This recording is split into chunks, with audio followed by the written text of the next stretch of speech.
us. Fly without boarding pass. Couldn't catch me, I be moving fast. Call me a shooting star. Let 'em know who you are. Flying up in a bar. Wish on a star.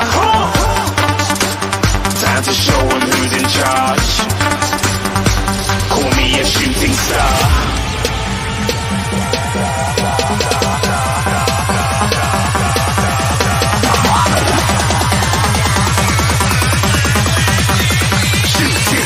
Didn't even get to cross.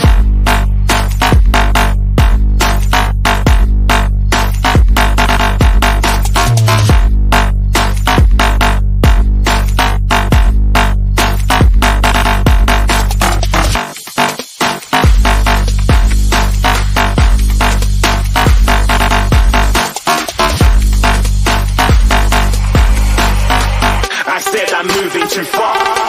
Get to glass.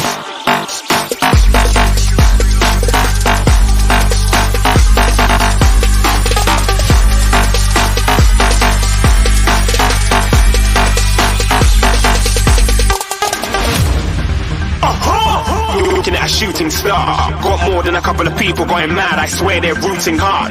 Tell them I be big in the game like she went and got them breast implants. I said I'm moving too fast. Didn't even get a glance. I'm ready to eat up track like I'm seated in a restaurant. If you had swag like mine, you know it's best to flaunt.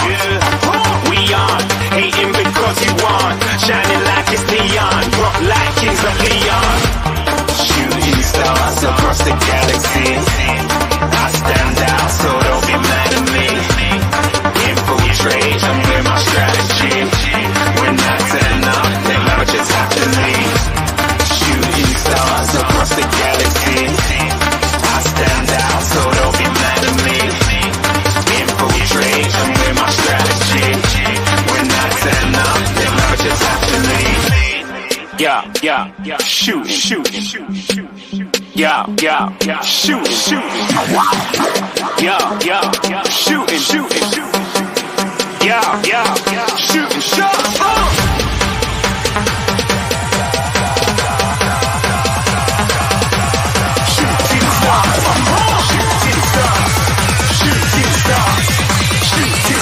Didn't even get to cross.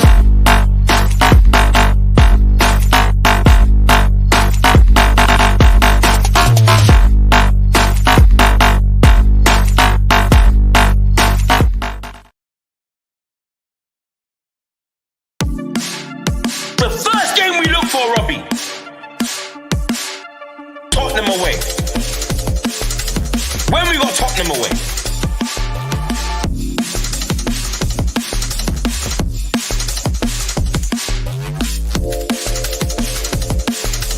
Tottenham away. When we got Tottenham away?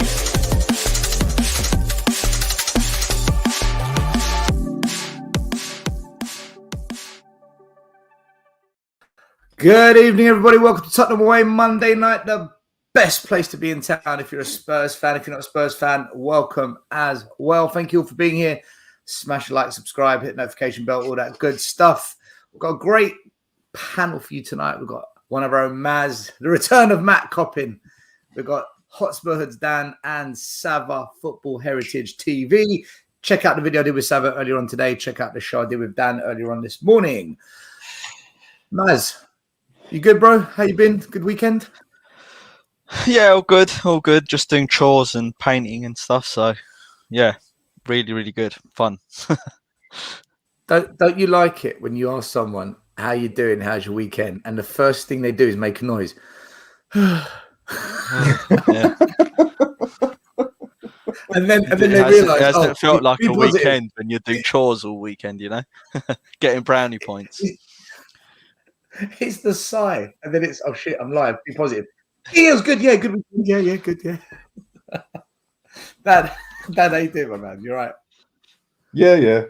I'm all right from this morning. Had my shower, had my chill out, and then was going to chill out on my PlayStation and got kicked out of my bedroom basically because the wife wanted it. So here I am. Here we are. Smash a like for the Hotspur Hood. Subscribe to his channel. Nah. Guess who's back? Nah. Matt, how you doing?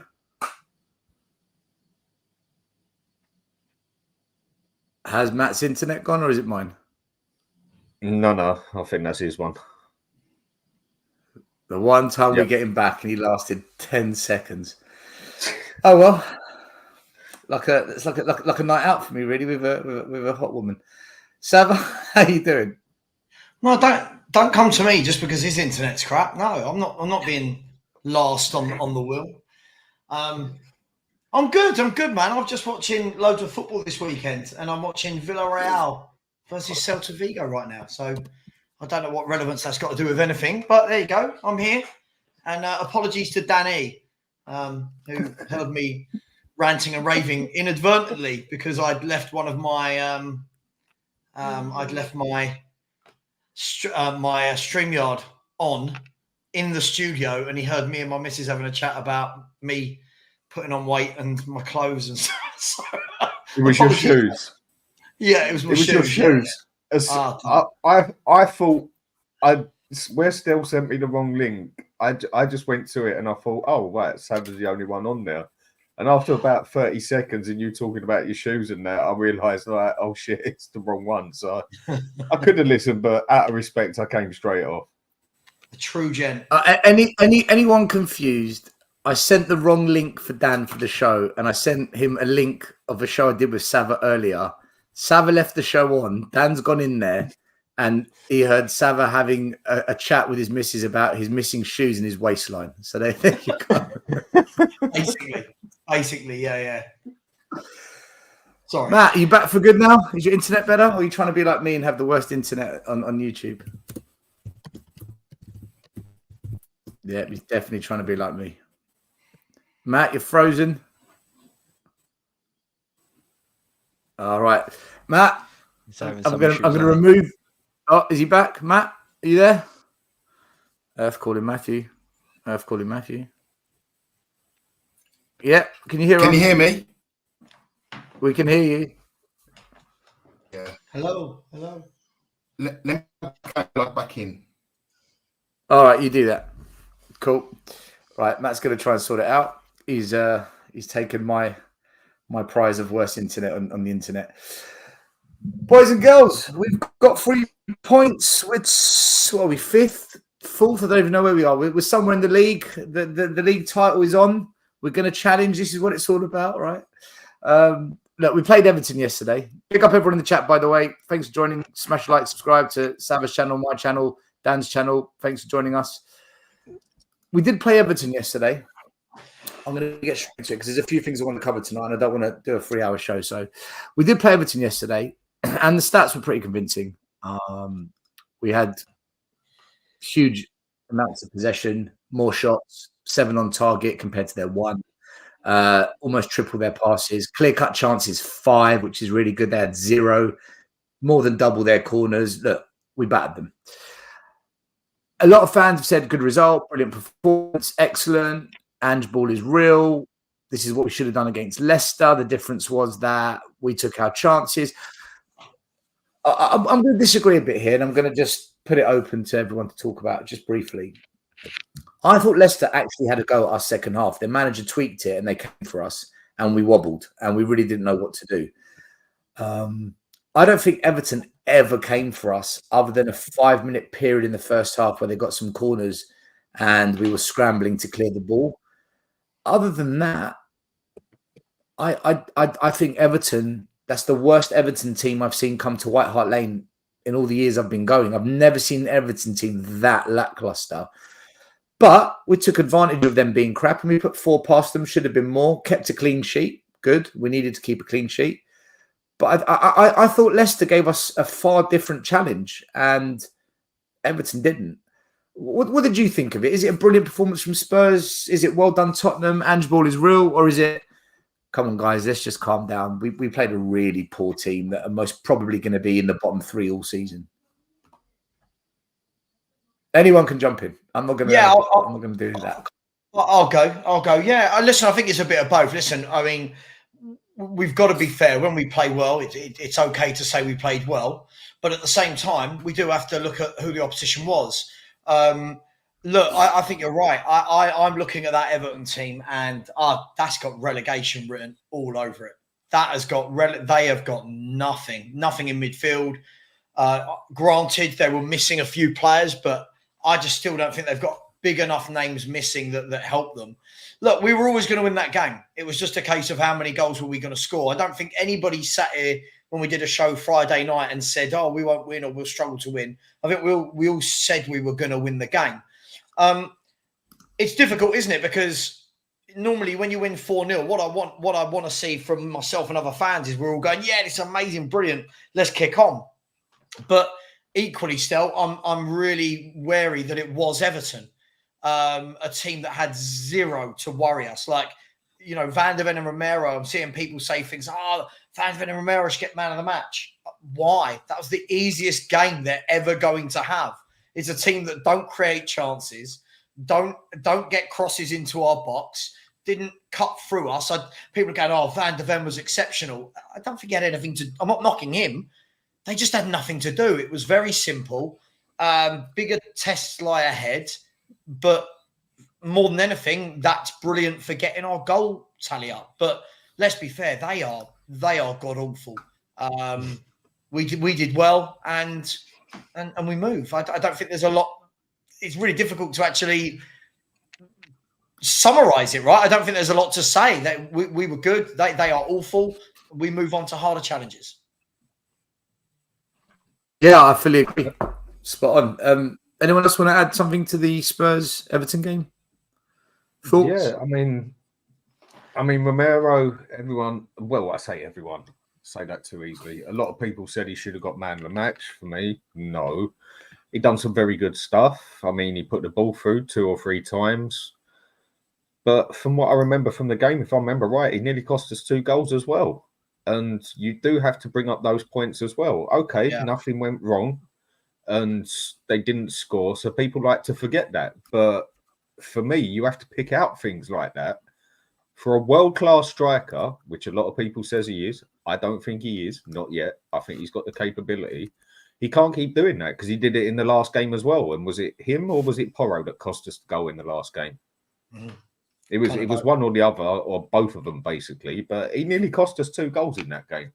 Mm. But we had a bit of luck.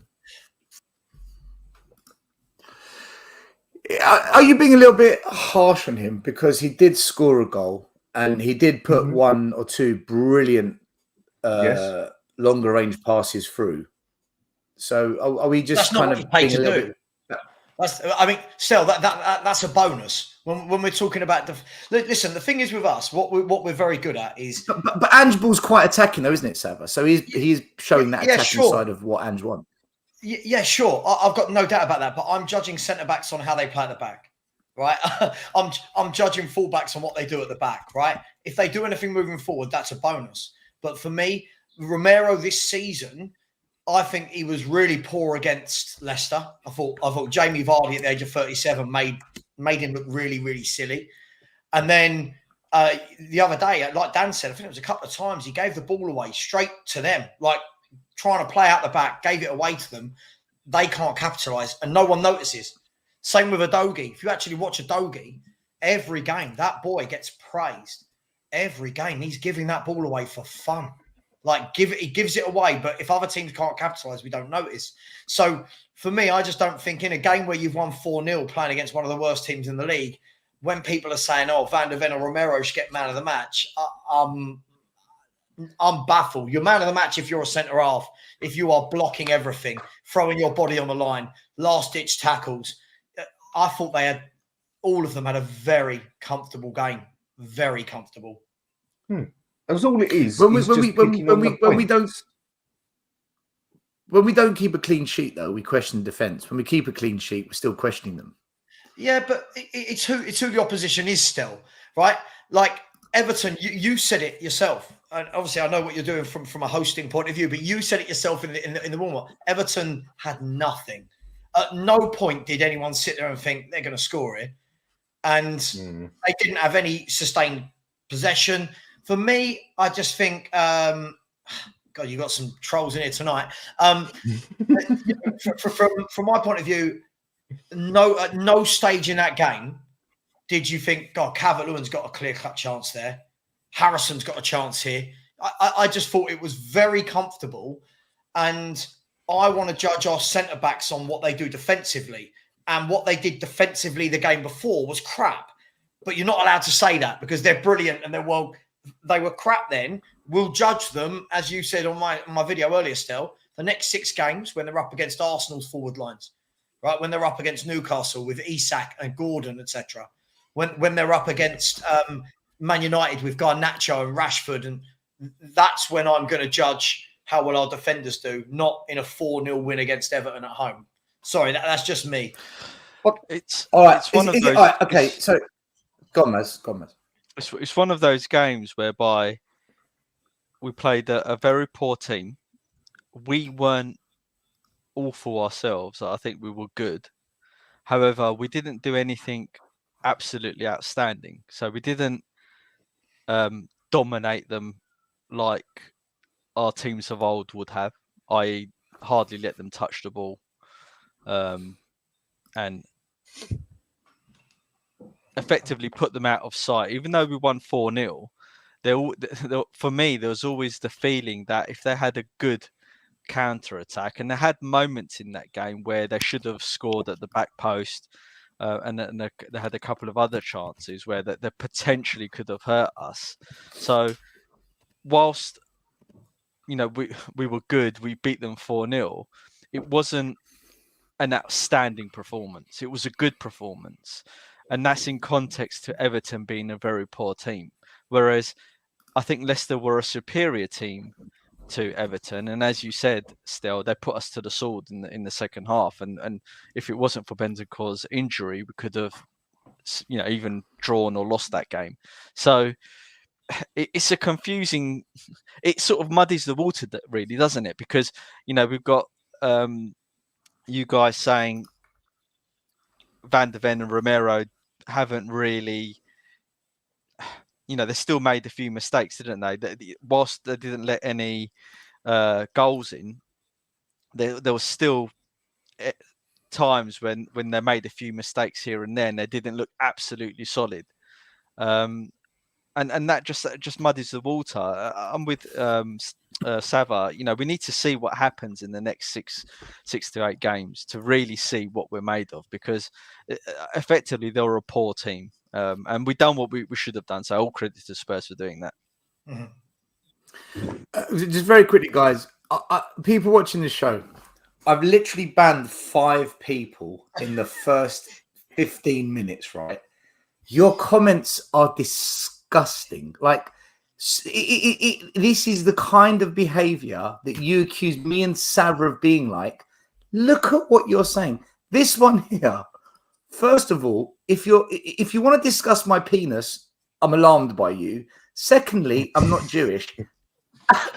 As for your wife, listen, I smashed her last night, and what? Right? So look, I'm going to ban you as well. Bye bye. But this is ridiculous. The abuse in the comments. If you don't like the opinion, challenge it. Tell us why.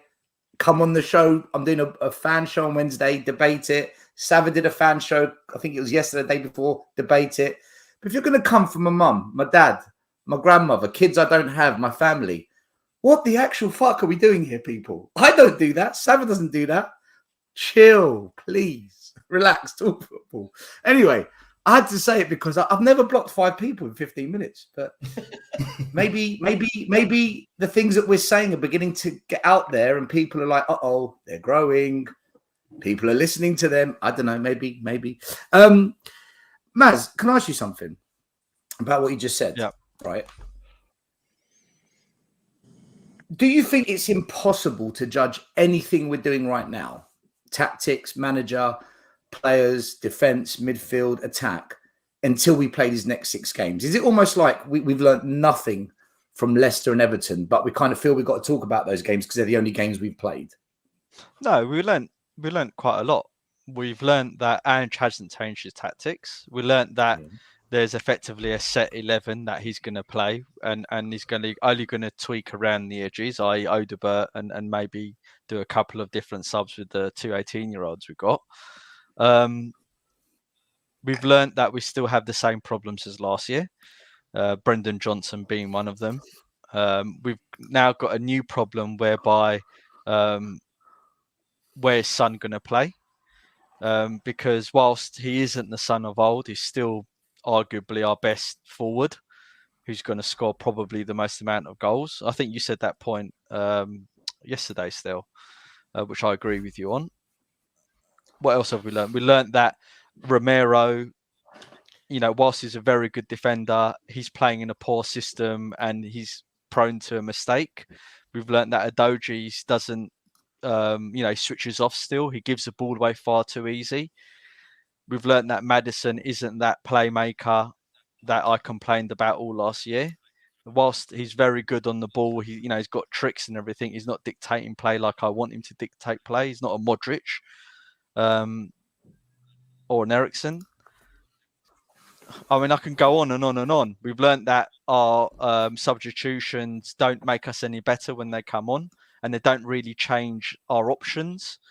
Putting on Spence doesn't improve really anything so far, although it's too early to judge him.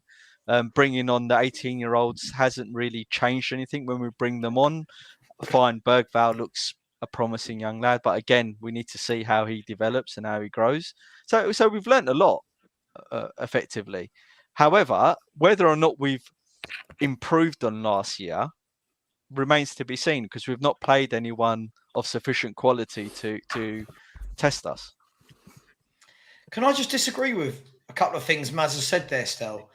I do feel I think that's really harsh on Maddison. I think he's had a good first two games. I watched the game back earlier today, and the first half at Leicester, he ran the show. He completely ran the show in the first half. Second half, I think the whole team fell off. And I thought yesterday, if you watch the game back, he put in some wonderful balls into the box. He put in some wonderful balls where there was no one on the end of them. And he created another goal. So it's 2 games, 2 assists. I think that he's actually had a really good start to the season. Yeah, he's not Modric. Of course he's not Modric. First of all, he doesn't play the same position as Modric. And second of all, I think it's really difficult for anyone to control this game with the style of play that we have. I don't know what it means. We were so gung-ho with everyone running about. I don't know how one person can control the game in this setup. But I thought he was very good against Leicester. I thought he was very good tonight. Yesterday or Saturday, whenever it was. I do think it's a bit harsh on Maddison. It's the only one. I think Don't you think he scored a hat? Don't you think he should have scored a hat trick though? He had 3 solid chances to put it in the back of the net. Yeah, he had 3 solid chances. When I say he's not a Modric, I meant in reference to dictating. I'll bring him in, our possession and attacking play, like a Modric, like an Eriksen, arguably. Yeah, but Modric dictates from deep, doesn't he? Modric is like your Rodri. They control a game from deep. True. But I'm just talking about dictating play. I mean, Maddison is meant to be our, I don't know in Andrew's system. Is he meant to be our playmaker? That's a good question to ask.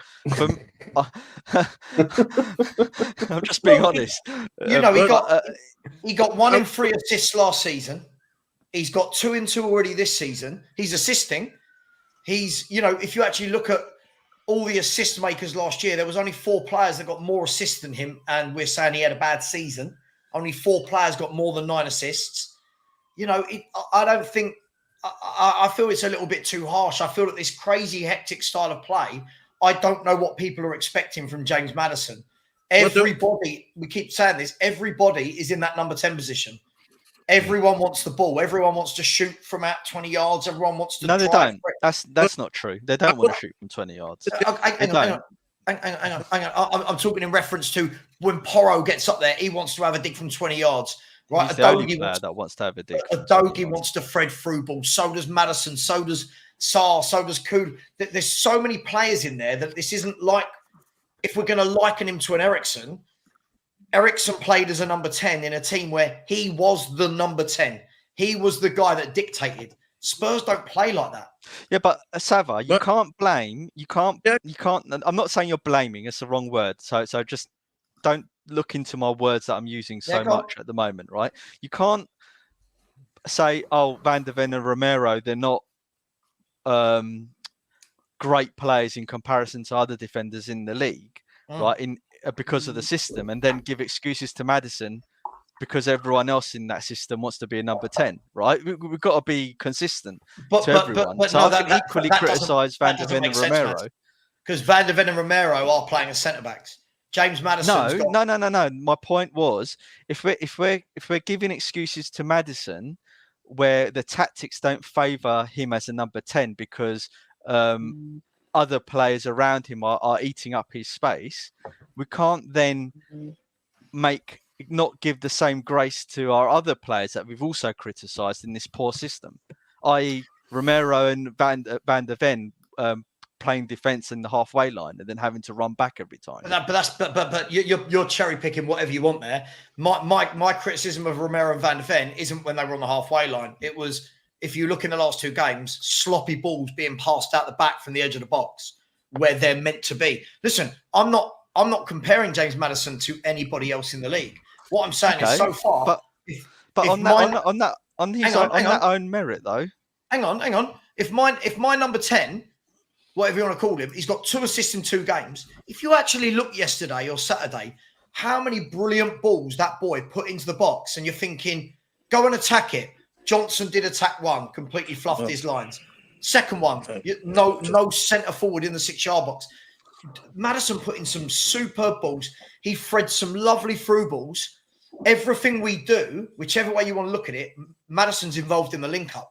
Everything we do, Maddison is playing people in through the channels, slipping in the forwards through the little gaps. I think that he's taking the brunt because he's not scoring loads of goals, but he's the one that is creating everything for Tottenham Hotspur. Yeah, that's what I was going to bring up. Murray, I'm going to bring you in, but just one quick question, Murray, very quickly. No, you're going to speak, but did you get the memo that this is a Spurs channel and you've come on with a bright red shirt? It's red day at work. It's red day at work. I know. Oh, all right. And tomorrow's equally, Sabah. Right. Let Murray. I'll come back to you. Murray, let Murray have his say, then I'll come back to you guys. Go on, Murray. Yeah. No, I think Sava is right in the sense of he's doing what he needs to do, especially with everybody clogging that midfield with the assists. My only thing is we ask for goals out in the midfield, and not yesterday, well, on Saturday, as Dan mentioned, the 9th minute and the 48th minute, he had clear-cut chance to score. And I watched the game again yesterday, the 9th minute, and those 2 passes were from Romero, right? We like to criticize him for the bad passes, and I said it on Saturday's show. He had 2 bad passes along with Odegaard that could have led to, if a quality team, possibly scoring. But he also made up for 2 wonderful passes where the minute Matthews has to score there, and then the 48th minute again. He pinged the beautiful passing, which people tend to forget. Romero, one of the best passing center backs in the world, does it for Argentina, did it for Atalanta. So that's why people are coming I'm coming a little harsh on Maddison that played a good game, but it could have been better because those 2 chances, we criticize Johnson, Son, or anybody else who don't finish those chances. So he has to get that same. Are you talking about the chance that when it went over and he was on the floor trying to volley it past the keeper in the first half? Are we talking about the 9th minute and the 48th minute, the first few minutes of the second half, but the 9th minute where he was 1v1 with Pickford, he didn't score there. It was a perfect when he totally screwed up the control of the ball. But I was at the game, and in the first 10 minutes, Romero, Son, and Maddison all had one-on-one chances, and they all missed. All 3 of them. All missed. I get that, but all missed. Yeah. I just feel like Maddison gets a lot of heat, and when I'm watching Spurs at the moment, he's the one trying to make things happen. He's the one getting on the ball, spraying the ball about, threading through balls, whipping in delicious balls into the box. But he's the one getting the heat for what he's. I totally get it. He's No, boxed into his place totally. But if you're going to grill Romero for the bits he screwed up on, you've got to grill Maddison for the bits he screwed up on. Precisely. Hang on. But these are two separate arguments. These are two very separate arguments. No, they're related. No, they're not separate arguments. They're related. Of course, they're separate arguments. Romero bringing the ball out the back and passing it into the path of a striker from 5 yards isn't the same as James Maddison or Son missing a one-on-one. That's not the same thing. One is a chance missed. One is an error that leads to the opposition having an opportunity to score. They're two very different. No, but they're different. Let me weigh in on this. Obviously, their guys, let me weigh in. Hold on. So Hold on, the reason why there's equivalence. No. Can I explain? Naz, hold on. Let me weigh in. Murray, 1 minute. Murray, let me weigh in. Just 1 minute. But this is just me thinking. If Romero's job is to protect the goal, then when he makes a pass that puts us under pressure, he's failed to protect the goal. Maddison's job is to create and score. So if he gets a chance to score and doesn't, he's failed to score. In terms of what we want from them, 1 minute. Listen, I'm just putting forward my argument. That's lazy punditry. That's terrible punditry. No. You're saying that. You're saying that because I'm putting forward a good argument. If that's their jobs, they've both failed. Right? Hang on, Maddison's job to score. Hang on, he's an attacking mid. Hang on. That chance Maddison missed when you're talking about in the first 10 minutes of the game, right? Go back and watch it, right? The goalkeeper's coming out very quickly on him. He gets his shot away and the keeper saves it. The same way Sonny missed one. The same way Romero has missed one. You're not expecting to score every time. But missing a chance and creating an error are not the same things. No coach in the world will tell you they're the same things. Of course they're not, because it's different positions. But he made a mistake. The argument. When the ball came over to him, Madison's job is control is to score goals, and it went down as a clear-cut chance. By the way, Maddison was one of the 5. How many? Okay, but how many goals has Maddison scored this season? How many goals has Maddison scored this season? Hang on. What are we debating here though? Because this is really lazy analysis. Are we debating that Maddison should have scored a goal? Yeah, the same way we've missed however many chances at the weekend, not just Maddison, right? Yeah, not just Maddison. But that's not correct. That's true. But Maddison missing a one-on-one the same way Son did, the same way Romero did, the same way Johnson did, is not the same as a centre-back creating an error that could lead to an opportunity on our own goal. Goalkeepers have errors. Right, but defenders have errors. That's the nature of what they do. They're going to make errors because they're defending all the time. No. Right? But these are errors that were unforced. There's a big difference between an error when you're actually right, and Maddison makes errors unforced as well. Hang on, let me finish, Maz. Let me finish. Right, there's a huge difference between I'm going to go and try and make a tackle as a defender. I've made an error. The striker's in on goal. What we do very lazily at times is we get so complacent and comfortable on the ball that when Romero brings it out or Udogie brings it out, you watch how many of their 5-10-yard passes are lackadaisical straight to a midfielder or a forward who starts attacking. Right. That's very different to missing an opportunity. They're not in the same ballpark. And Maddison has been guilty of that in the past. And in the same way that we're defending Maddison for being clogged up at the final third because of tactics, right? The defenders are equally under stress because of the suicide football tactics that we play when we pass that from the back.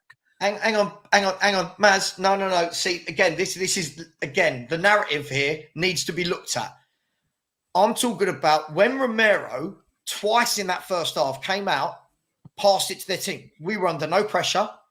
There was nothing to do with tactics. What we can't do is every time something happens is blame tactics. Yeah. Every time Romero or Van der Ven or Udogie or Porro make a mistake defensively, we go, oh, tactics.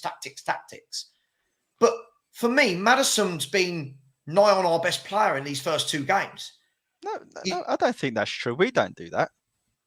Well, we don't. We give equal amount of. What I'm trying to say is, if we're going to defend Maddison for his merits, we should also defend the defenders for their merits too. Well, sure, but no one wasn't.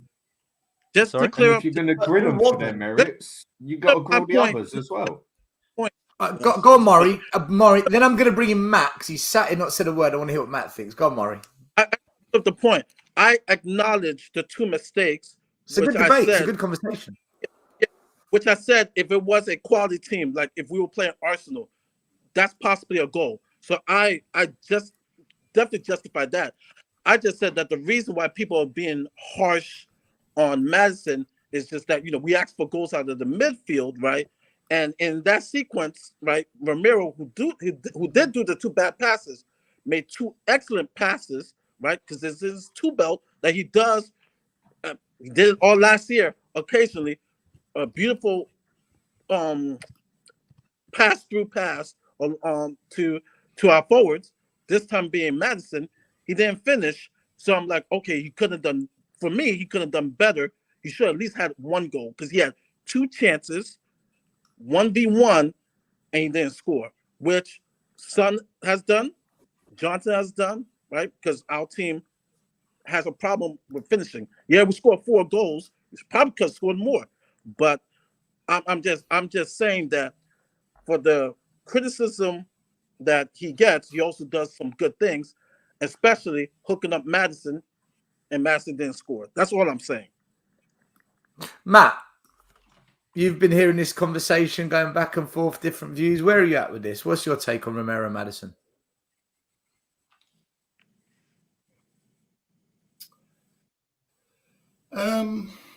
I think Madison's a confidence player. You can see, especially second half of last season, he seemed to be quite irritable on the pitch. He was squabbling with the referee, and he had a couple of incidents with the opponent that he was playing against. I think he's definitely.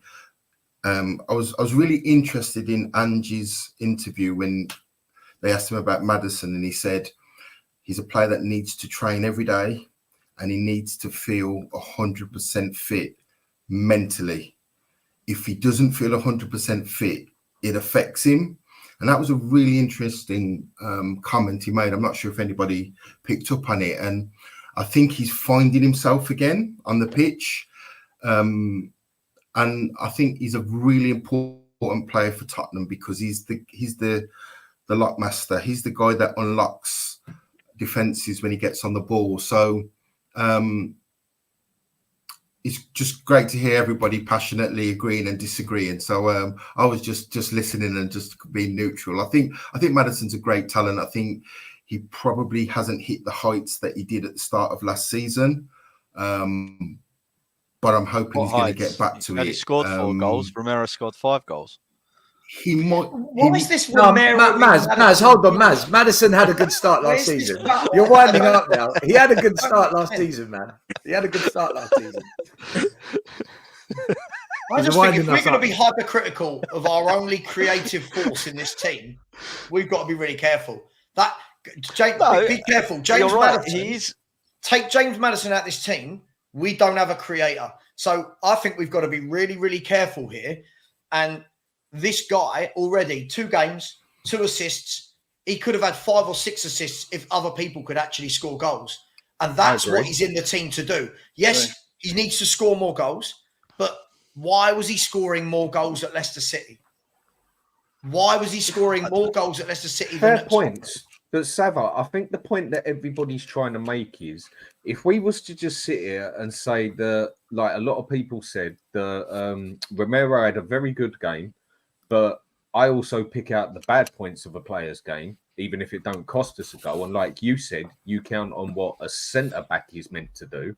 And he screwed it up twice and nearly cost us twice, which we was lucky he didn't. You can also turn around and say Maddison had a good game, no 2 ways about it, but we won 4-0. So who gives a toss that he missed his 3 goals? That's reverting back to what you said about Romero and what I said about Romero. Everybody ignores it because no goals came off his 2 mistakes. Basically, Maddison could have had a hat trick and should have at least scored 1.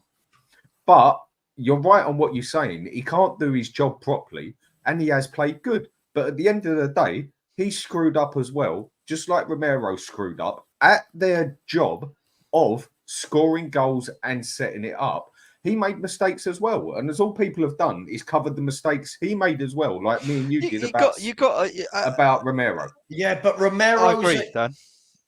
Sure, but guys, anyone will tell you when you are the centre back, your errors that are unforced errors are more costly. That's why those guys get paid to do what they do at the back. And the thing is, James Maddison should have scored, yes. But the guy so far, if you ask any playmaker, 2 games, 2 assists, they're going to take that. 2 games, 2 assists. He should have had a lot more. People can't finish their dinner. And he's the only, for me, I'm watching this team. He's the one that gets on the ball. He's the creator. He's the one on the edge of the box that's trying to prod and probe. He's the one playing in the wingers. I don't know how many times he put through balls in to Odegaard and to Johnson, who then fluffed their lines trying to cross or whatever. But for me, I think he's had a good start to the season, and I think he gets a lot of criticism, and his stats are always very good every year.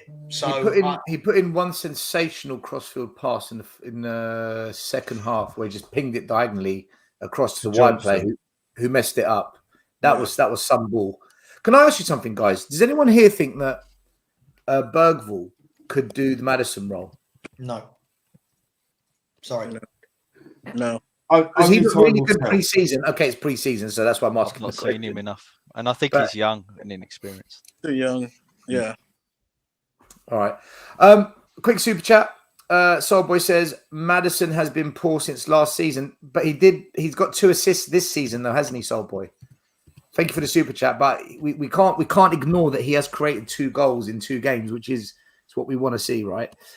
I want to go into a few players from yesterday's game, Saturday's game even. Do we need to give Basuma more laughing gas because he had a pretty good game? So is it a case this is what's been missing? He just needs more of the magic gas, or are we overgassing Basuma because it's Everton? Again, it's one of those difficult ones. We played a pretty awful team, but Basuma had a good game, the kind of game we want to see him have. But you know, is it? Did he have a good game? What did he actually do? Apart from score, which is a brilliant goal, but I didn't see him do anything outstanding. But then I didn't see him do anything bad. So I thought he covered the 6 well from the box to box position. I think he actually done better than usual. I mean, when the ball came across where that Odegaard screwed it up, I actually thought at first, like, Basuma, here we go again. And then realised it weren't actually Basuma that does it, because it's usually Basuma that makes that cock up 9 times out of 10. I thought he had a respectable game. And that goal there's people in the comments saying just because I said all I'm questioning is with Basuma is there's one thing saying he had a great game, and there's another thing saying he had a good game because he didn't make any mistakes and he got a goal. Did I say great? Did I say great? Oh, sorry, did I mishear you? I'm asking because I don't know what I said. Whatever I said, what I meant to say was, in case I didn't say it, I thought he had a good game. It was a kind of Basuma game that I want to see more of. He didn't have, he wasn't that game where we're questioning, oh my God, what's he doing? Oh my God, he's lost the ball. Oh my God, why doesn't he shoot when he gets the chance? I kind of felt he did the thing I wanted to see him do, but is it more because he played against a pretty awful team? Or is it because actually... Well, that's where I'm coming from. Overall, the team played well. And yes, we did have more possession. And yes, we did score 4 good goals. But I wouldn't say it was a scintillating performance. I didn't come away from that game thinking, wow, I'm so entertained. I mean, still, you were texting saying how bored you were, So... Yeah, but hold on. Maz, me being entertained by the team and me saying I thought one particular player had a good game are 2 different things, aren't they? Like, I was bored. Second half, I was bored. True, yeah. I was on my phone. But I thought Basuma overall, I thought he had a good game. But again, it's Everton. I said at the start of the show, it's the worst Everton team I've seen come to White Hart Lane. Still, two points, right? I think a game like that is really difficult to judge whether or not Basuma had a good game, because it's a game where the opposition don't have any of the football. So basically, everything that you're seeing from Basuma is, again, very comfortable because we have all the ball. They don't have any interest in having the ball. So again, it's nice. And I always think that. It's like when Archie Gray played centre-back against Hearts in pre-season. People go, oh, he's brilliant. Yeah, it's easy. When you've got a lot of the ball and the other team don't want it, it's okay. We'll see how good these midfielders are when they play against proper midfields where he's got a battle on his hands. right? Yeah. That's where we see how good Basuma is, and that's where Basuma normally goes missing. These are the games I think we've seen sporadically throughout his career. Him, Bentancur, Sarr, for me, they're all the same. I think against teams like Everton, we all go, oh my God, they were brilliant in this game, right? Games where we absolutely dominate. Then you go and play a proper team that have a proper midfield and that have 50% of the ball against us. That's where you see how good our midfielders are, right? We saw it against second half against Leicester still. When Leicester started to press us, our midfield crumbled. Right? Everton at no point pressed us. At no point did they have any possession in the game. At no point did they have sustained. I know they had some sustained points. They did nothing. Everton did nothing the whole game. That's nothing. what I mean. So for that game, it's simple. Yeah. You know how easy that game was? The fact that Ange could put Basuma in midfield on his own and Maddison and Kulu both in attacking midfield. Yeah. That's why I think it's really difficult. He did what he needed to do. He looked hyped up. He scored a great goal. But we've got to see week in, week out against the next 6 games. I want to see Basuma run a midfield against Arsenal, against Newcastle, against Man United. That's when we're going to see how good Basuma is. So I'm not knocking him. He scored a great goal. When he was at Birmingham, he'd done it. He won the show enough times at Birmingham against some of the best clubs out there. And you mean Brighton? Lost the midfield. Do you mean Brighton? Brighton. Yeah. When he was at Brighton, he absolutely bossed it on the pitch enough times. He did it against us, Liverpool, Man U. He did it against Man City twice. He could run the. We know what this man has got the capability of doing. I just think that he's too interested in buying handbags. Yeah, but also, Dan, on it. He's not a number 6. No, I know that. He is not right. He is not a number 6. This is the props I'll give Basuma. If I'd love to see, again, I know we talked about this all summer, if Spurs actually bought a proper number 6 that actually sits there, controls the game and does that job, I'd love to see Basuma in front of him, giving that free license to be a number 8 and not have the main job of covering the back 4. That's his game. The main thing he ever done at Brighton was come back and cover the 6 now and again, but he was always to get forward, get the short ball in and take it on. But we use him too much as 6. And in the other game, I personally think Bentancur looks significantly better at doing it because he is a natural DM. And he's the only one we've actually got. But again, it was 4-0. I was more happy that the 4 goals, chuck them out the window as far as I'm concerned. It could have been 1-0. I was more excited that we didn't concede a bloody goal at the end of the day. But Basuma is capable of better if we play in the right way. Mari, what's your take on Basuma? I'm more with Sava on that, and that we played Everton. And so, yes, he did a positive game, because, Ant talked about him having to rebuild relationships, for his era. And for me, I've been very harsh on Basuma. I felt like he has quit. He doesn't track back. There's a lot of things that I was very upset in the second half of the season for Basuma. So, he didn't play the first game of the season. So this was his first game of the season. And I thought it was an okay performance. He scored the goal, not too many things to complain about. But I still see some things where when he receives the ball, he passes the ball backwards. I will see that Brighton aggression when he to get the ball and just on the pivot and be aggressive. I still kind of don't see that. And so for me, it was Everton. And now I'm going to play Newcastle.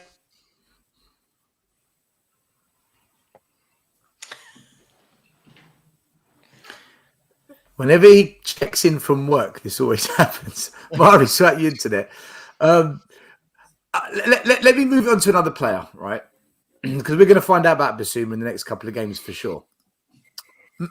Matt, I want you to take this one on first, right? So tell me what you think about this player here. Hold on. This one. Oh. Do you know Can I not talk about Michael Keaton instead? Beetlejuice.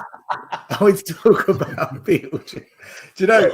So there's an account on the social media called SW Spurs who he hates my gut. He hates anyone who criticizes anything, right, or questions anything. And apparently, he's on the internet. He's offended. He's deeply offended that I called him Beetlejuice.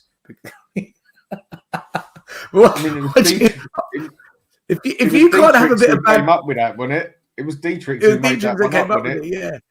Do you know what? I grew up in football where we used to have this as banter. It used to be part of the reason you loved football. Now you can't say anything. I don't care. I'll say what I want. But what do you think of Brennan Johnson? Because just how we've discussed Basuma, Romero, Maddison saying, but hold on, it's Everton, but that's not fair. You've got to be equal. Are we being harsh on Brennan Johnson, or should he be brilliant because Everton are crap? Because he's coming under a lot of criticism from a lot of fans now, a lot of fans who defended him as well for a very long time. He's shit. End of. Well said, Matt. I'll come to you, don't worry. Look, I think he's short of confidence. I think is that your answer for everything, Matt? Confidence player. No. What I mean is, he looks, whenever the camera comes to him, he looks vacant. He doesn't look enthusiastic. He doesn't look hungry. He doesn't demand the ball off his Poirot. So many times he's got a simple 10-yard pass to him, and he hides. He doesn't want the ball. So I'm not going two-footed like Dan and so forth. I don't think he's shit at all. I think Brennan Johnson is a talented boy. I think the system that he's in at the moment, he definitely prefers to play as a team that doesn't have a lot of the ball and there's grass behind the counter-attack. That's where he showed a level of form at Nottingham Forest. He's now come to a possession-based football team, and he doesn't seem comfortable with the ball in tight spaces. He looks like he's struggling to keep the ball under control, which is why the ball seems to run out of play a lot. So I'm not give up on Brennan Johnson, but I think when he's dropped, and I say when, not if, when he's dropped, I don't think he can have any arguments or any complaints. And I think when Solanke is fit, whether that's the Newcastle game or the game after, I think you will see a front three of Solanke, Son, and the new boy Odebert. I think that will be the front three, and then it's the Matt, people on the bench who've got to fight the way in. Okay, so if that's the case, we've spent £50 million on a player that can't start for us, and a £30 million kid starts ahead of him. Exactly. Isn't that proof that he's not good enough for Spurs then? That he shouldn't be here? Because when you spend 50 million, I expect you to start. Look, Man United paid 80 million for Anthony, and Darlow's playing ahead of him, who cost 40 million. So and they've made a mess of that. So have we not? Ask. That's the same problem, though. That's my point, isn't it? That's the same problem. They got it wrong as well. Yeah, but Brendan Johnson didn't write his price tag. So ultimately, don't forget, the only other club that came in for Brendan Johnson was Brentford. And this is the enigma of Daniel Levy. We outpaid Brentford to buy Brendan Johnson. Brentford had agreed a fee of 30 million for Brendan Johnson. And Brentford held back knowing Spurs were interested. And in the next transfer window, he goes for 47.5. So that's the enigma of Daniel Levy. Whenever you want him to actually hold his purse strings, he overpays for Brendan Johnson. Go on, Sarah. Go on. I'm sorry, Matt. Love you, but sorry. I am so bored of hearing that he's talented. He's never shown it. I don't know what people are watching. I've watched him for years at Forest. What he did was he played in a counter-attacking team. They knocked the ball over the top to him and he might score a goal. That's not talent for me. He was quick, right? we keep saying he's talented. He never shows it. We keep saying he's a confidence player. What more confidence do you need? You're playing right wing for Tottenham Hotspur, one of the biggest 6 clubs in the Premier League. Why are you not confident, right? The price tag not being his fault. All right, it was 47 million. It weren't 100. No one's bought the kid for 100 million and gone, go on, you're the next big thing. 47 million nowadays is a normal price tag. For me, at some point, the excuses for this boy, not from you, Matt, but from everyone, the excuses have to stop, right? One, if he can't play this system, why on earth was he bought by Ange for this system, right? Two, can we please stop with this this narrative that this confidence is going to come back at some point? I don't think I've ever seen him have confidence. And for me, this manager will live and die by these types of decisions. Yes, Man United getting Anthony wrong is bad. Man United spent 90 million on Anthony. 90. Spurs have spent 47 million on Brennan Johnson. I'm just expecting Brennan Johnson to do the basics well. He can't control the ball. He can't pass the ball. And nearly every one of his assists against the crap teams is when he pulls it back from 5 yards and someone taps it in. The last thing I'll say is this. I keep hearing this line. I'm not prepared to give up on him. People say, Sava, don't give up on him yet. What's the opposite to giving up on someone? I never gave, what's the opposite? I never wanted him. I never wanted him in the first place. I gave up on him when I saw him playing for Wales, for Nottingham Forest. He is crap. I'm going to call it for what it is. He is crap, right? Most players, I will sit here and try and find a reason why. Well, look, like with Basuma. Basuma can play crap. I've seen Basuma at Brighton, like Dan said. I've seen Basuma run games. I've never, ever watched Brennan Johnson for Wales, for Spurs, for Forest and gone, wow, you are a proper footballer. For me, I said this to you earlier, didn't I, on my video? If Spurs had anything about them, he would be moved on in the next 4 days on loan somewhere, right? And you put Odegaard to the right wing, because we're not going to buy a proper winger. You put Odegaard to the right wing and you let Mikey Moore come on and be his understudy. Because Brennan Johnson, for me, is blocking the pathway to better footballers. And Ange, all the while Ange is doing this, that makes me think Ange is a crap manager for sticking with this guy. So, sorry, that's my... I think you got one of your points wrong. I think you got one of your points wrong. Just let me put you straight on something. Yeah? Yeah. And you will agree with me. You have said wow about this player many a time. And I've heard you say it on how shit he is. Wow, this fellow is shit. So don't contradict yourself. It's just, I've never seen anyone with such a poor touch. Mate, he's crap. Like, he's absolutely useless. But this is where sometimes stats can be misleading because on reference to the earlier Maddison discussion, he's got one more goal than Maddison did last year, and he's got one more assist than him did last year. So that's one of the reasons why I'm critical of Maddison, because Maddison is a very good footballer, and I expect better from him. I get where you're coming from. It's a fair point. What's that got to do with Brennan Johnson? I was there, our club. I just said he's rubbish. Just to add on what Sava was saying, the smart thing, right? A good club will say, you know what? We'll cut our losses now because he's 23 years old. So we could still send him back to a club like Forest or like, trying to think of another team, even Leicester City. Say, hey, look, we'll take our losses. We paid 50 for him, 30 mil. We'll give you him for 30 mil or 35 mil. But no, not our club. Because we don't want to give up on the player. We're going to keep him a year, an extra 2 years, an extra 3 years until he depreciates. Because that's what we do best. We like to sell players when they completely depreciate. We don't know when to sell our players. We don't know when to cut our losses. And so that's what's going to happen with Brennan Johnson. True.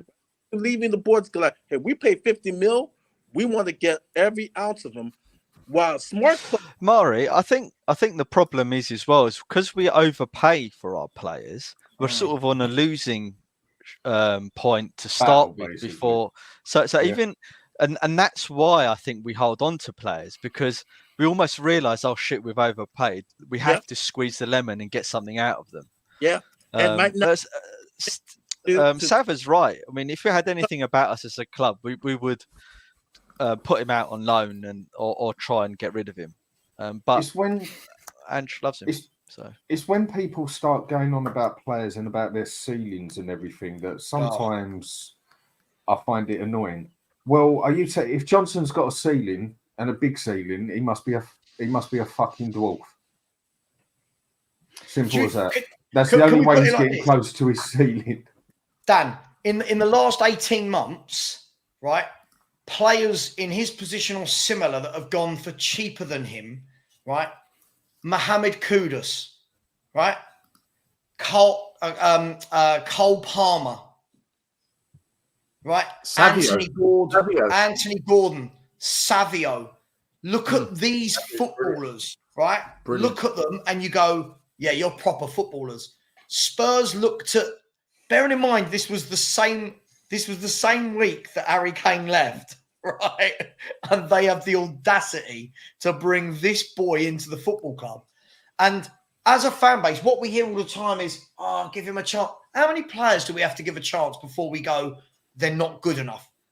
So, apologies for calling him crap, but how many times does a player have to be bad before we can sit there as a fan base and go, this guy is not good enough? I don't know how. Chelsea would have had him out by now. Chelsea would have been baked potato. See you later, mate. You're gone. Sessegnon had 5 years. Lo Celso's had 5 years. Ndombele had 5 years. Yeah, Lamela was here for 9 years. Sissoko was here for 4. Aurier was here for. And every player. Madueke, someone said as well. I'll take Madueke over this guy all day, every day. And we gave him away on a free. Do you know what? I'm gonna defend Matt a bit here, man, because he's getting outnumbered here, right? I'm gonna defend. No, I'm not. No, I'm not. Brendan Dodgson's shit. I'm sorry, man. I said this all last year. Look, Matt and I have been having this chat on WhatsApp about Brendan Johnson for months, and I've been saying for a long time, I don't want him at the club, and I don't want Timo Werner at the club. And I'll tell you what it is, right? The reason we've always got Deadwood to shift is because we signed Deadwood, but we don't call it Deadwood. We call it a good player, give it a chance. Brendan Johnson is going to be Deadwood. He's part of the new phase of the new batch of Deadwood in a couple of years. Do you know, I just don't think this level, this stage is for him. You know, we saw it when Zaha went to Man United, Heskey left Leicester, Darren Bent left Charlton, came to Spurs. There's a certain step you go to, and you kick on, or you just kind of it consumes you, and you just see in Brendan Johnson's face. I think he's consumed by it. And if Ange had anything about him, he'd take him out the starting lineup, put another player in, and make Brendan Johnson fight for that place. You've got to prove why I'm going to put you back in. But unfortunately, I think he's going to pursue with him, you know. I think Ange, for some reason, really likes him. I really think there's a relationship outside the pitch. Or just play him. Or Dan, just play him against Ipswich, play him against Southampton, because Brendan Johnson actually does, normally, he does well against those crappy teams. No disrespect to those clubs, but they're not the levels of the top 10. Just play him in those games, but keep him away from the top 10 games. Yeah, what happens, he'll in the next 3 or 4 games, he'll get an assist because it will be like a 5-yard pass. And everyone will go, oh, see, he's shut up his doubters. For 1 minute, let's forget stats. For 1 minute, let's forget stats. As a footballer, can anyone tell me, on a serious note, what's his strengths as a footballer? He can run. You'd probably say running into space at pace, right? Off the ball, without the ball. But the ball at his feet. As a footballer, with the football, what is his strengths? Tap-ins. No, he misses those as well. And the people who always bring up is, and the thing is too, right? Because I mean, on Twitter, on X, I mean, our fan base is you're not even allowed to be critical of some of these players. Let alone Johnson, you're not a real fan because you're critical. Like it's so frustrating. But his strength, right? Pace.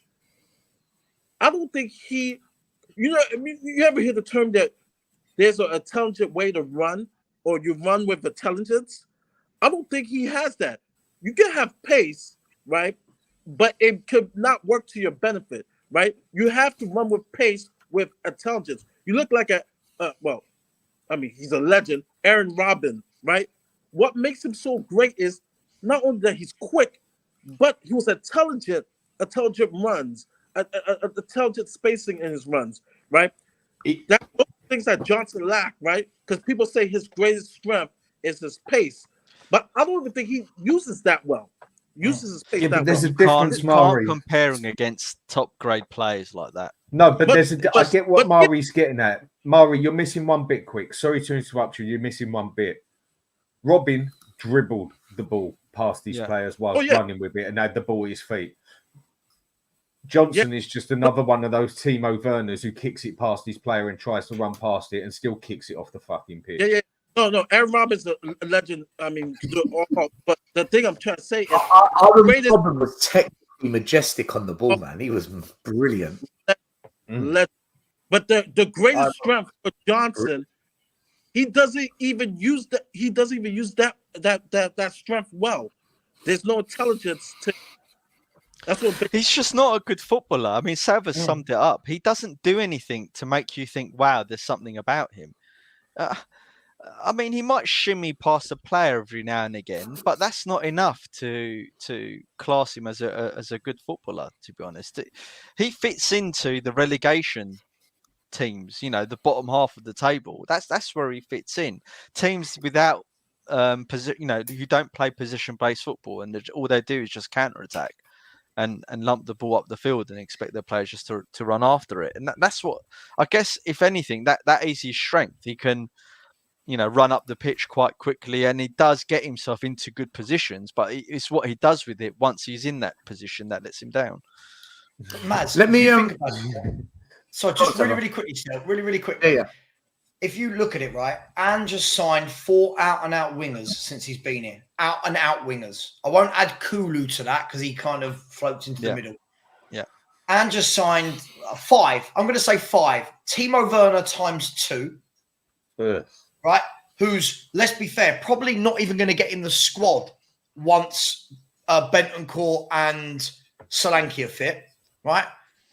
He signed Werner twice. Brennan Johnson, Solomon, who's now already gone back out on loan to Leeds with hardly playing for us, and Odegaard.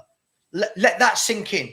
When this manager says we need to do more in attacking areas, when this manager says, yeah, we've got to take our chances, mate, dude, look at who you're buying. Look at the caliber of footballer that you are buying. And then this is what pisses me off the most. Half our fan base lap it up. Yeah.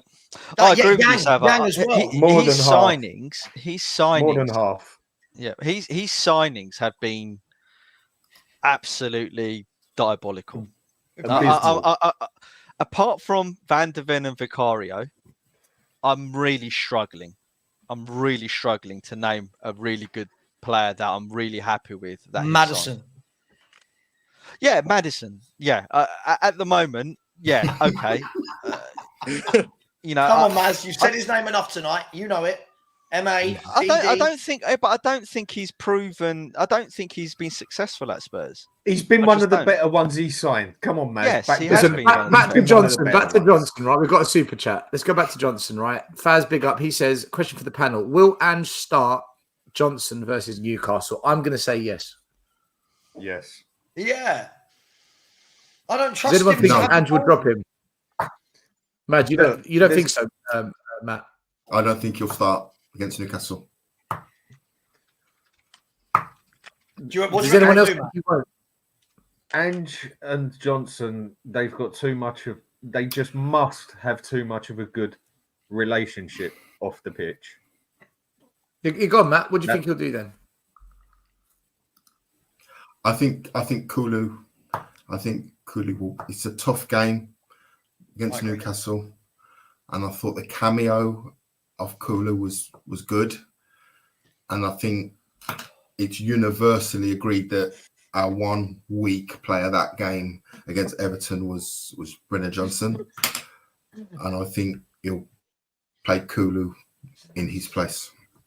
And Solanke, fingers crossed, will be fit. I don't think Solanke is fit until after the international break, but we're going to find out. And listen, let's move it on because there's a fair bit I want to get through. Another player I want to quickly talk about is this man here, Odegaard. Now, so after the game, so many fans. I did a video on it yesterday. If you haven't seen it, go watch it. And I showed videos of other fans and social media comments. A lot of people got hyped up about him, and I've even kept one of the comments earlier in the show here from Code Critters, who says Odegaard made a huge mistake overall, but he had a good game. Now, this is what I want to get at. People saying he had a good game. He was magnificent. He was brilliant. Excellent first debut. But then I asked the question, at what? Because, and I brought this up a few times. You look at the metrics. No goals, super low expected goals, no assists, even lower expected assists. Key passes 1, crosses 2, accurate crosses 0, shots on target none, shots that he took 1, attempted dribbles 6, successful dribbles 2. That's a 33% success rate in dribbling. And I looked into this today because I got criticised on that. He didn't even come in the top 20 Premier League players on the weekend for dribbling. Just so you know. So all of those metrics say to me, as a forward attacking wide player, what did you actually do? I'm not criticising him because it's one game. I'm questioning why people say great first game, magnificent, brilliant, good first debut. At what? And then Ryan Isaacs, he messaged me yesterday and he said, Opta have brought out some stats, the most dribbles, the most touches in the box. He had the joint most duels. And I said, yeah, but the most attempted dribbles, but how many were successful? The most touches in the opposition's box, but what was the outcome of that? Nothing. So it's all good with these stats, but what did it amount to? Nothing was my argument. So I come back to it. Can anyone tell me what was so good about his performance other than he showed lots of energy and he wanted the ball? Other than that, did he do anything to justify we've got a brilliant player here? I just think we need to wait 10, 15 games. Or am I being too harsh? I don't think I'm being harsh at all here. I think the question, just saying we've got to justify we've got a brilliant player, I think that's a little bit of an unfair question because we don't know whether he's brilliant or not. And well, people said brilliant debut, Matt. So what was brilliant about the debut then? He wasn't poor. I think he was good on the day. At what? Now you're pressing me. He was. I think that he fit into the system quite well. He didn't look lost on the pitch. He looks like he's got a bit of pace about him. I like the fact that he wants to take on his man all the time. He's always looking to go forward with the ball rather than run backwards. Whereas someone like Johnson, he'll get the ball, stop, and then turn back or fall over the ball. He didn't. I say Odegaard did exactly that after 20 minutes of play. He started doing exactly that. He stopped taking on players. I didn't notice it, but fair enough. I didn't notice it. On if I'm honest with you, I didn't. The situation wasn't so obvious that when he did that, I was like, "Oh no, what are you doing?" Whereas with Johnson, every time he does it, it's a size. Like, Maz, we've known each other for a long time now, right? What was so good about his debut? Honestly, well, I'm telling you what he was good at. I'll just say effort. we put in effort coming on YouTube. I mean, really? Look, do you want me just to agree with everything you guys are saying, or what? No, I want you to honestly challenge what I've said with some honesty and some factual evidence. Because look, he wasn't good. No, but there was elements. Thank you, right? But there's elements. There's elements that were more positive than, let's say, someone like Johnson. So, yes. And as I said, right, he looked like he understood the system and his job better. How low are we setting the bar when we're comparing them to Johnson and Werner? Like, I think we're pretty low. Okay, well, what major mistakes did he make? Oh, that pass in the second half. Yeah, one pass, but they all did it. Everyone in that Tottenham team. Yeah, but Maz, I'm not questioning. I'm not questioning if he was crap. I'm questioning, was it brilliant? Was it really good? Was it magnificent? That's what I'm questioning. But I just said earlier that I don't think anyone was magnificent, apart from maybe Van de Ven. I don't think anyone was magnificent against Everton. I think everyone was good, and we beat them 4-0, and that's well deserved. But I don't think anyone was magnificent or brilliant on that day. That's what they were saying about Odegaard. This is what people were saying about him. I think on the ball, he looked comfortable. I felt like that was like a court case. He looked like he could control the ball a lot better than anyone else we've got in midfield. He wanted the ball. Say two-tier Maz.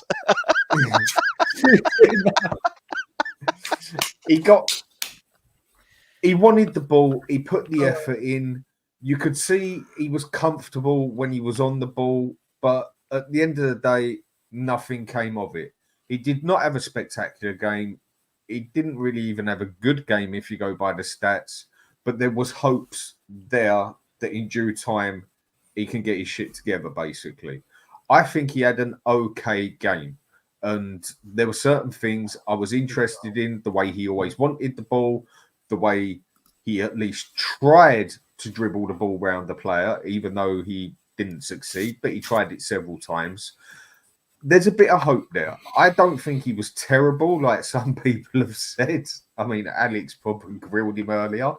He wasn't terrible. That's wrong. I agree with you. He wasn't terrible. I know that. But he was okay. And that was that. But like I'm going to use the phrase I used on my show still. And the way I saw so many people on X, and I'm slowly getting more into that. And trust me, when I get more into that, I'm going to upset some people. It was just all of a sudden he'd done one or two things, and by the time everyone got home, they needed toilet paper because they were so excited. And I just don't get why.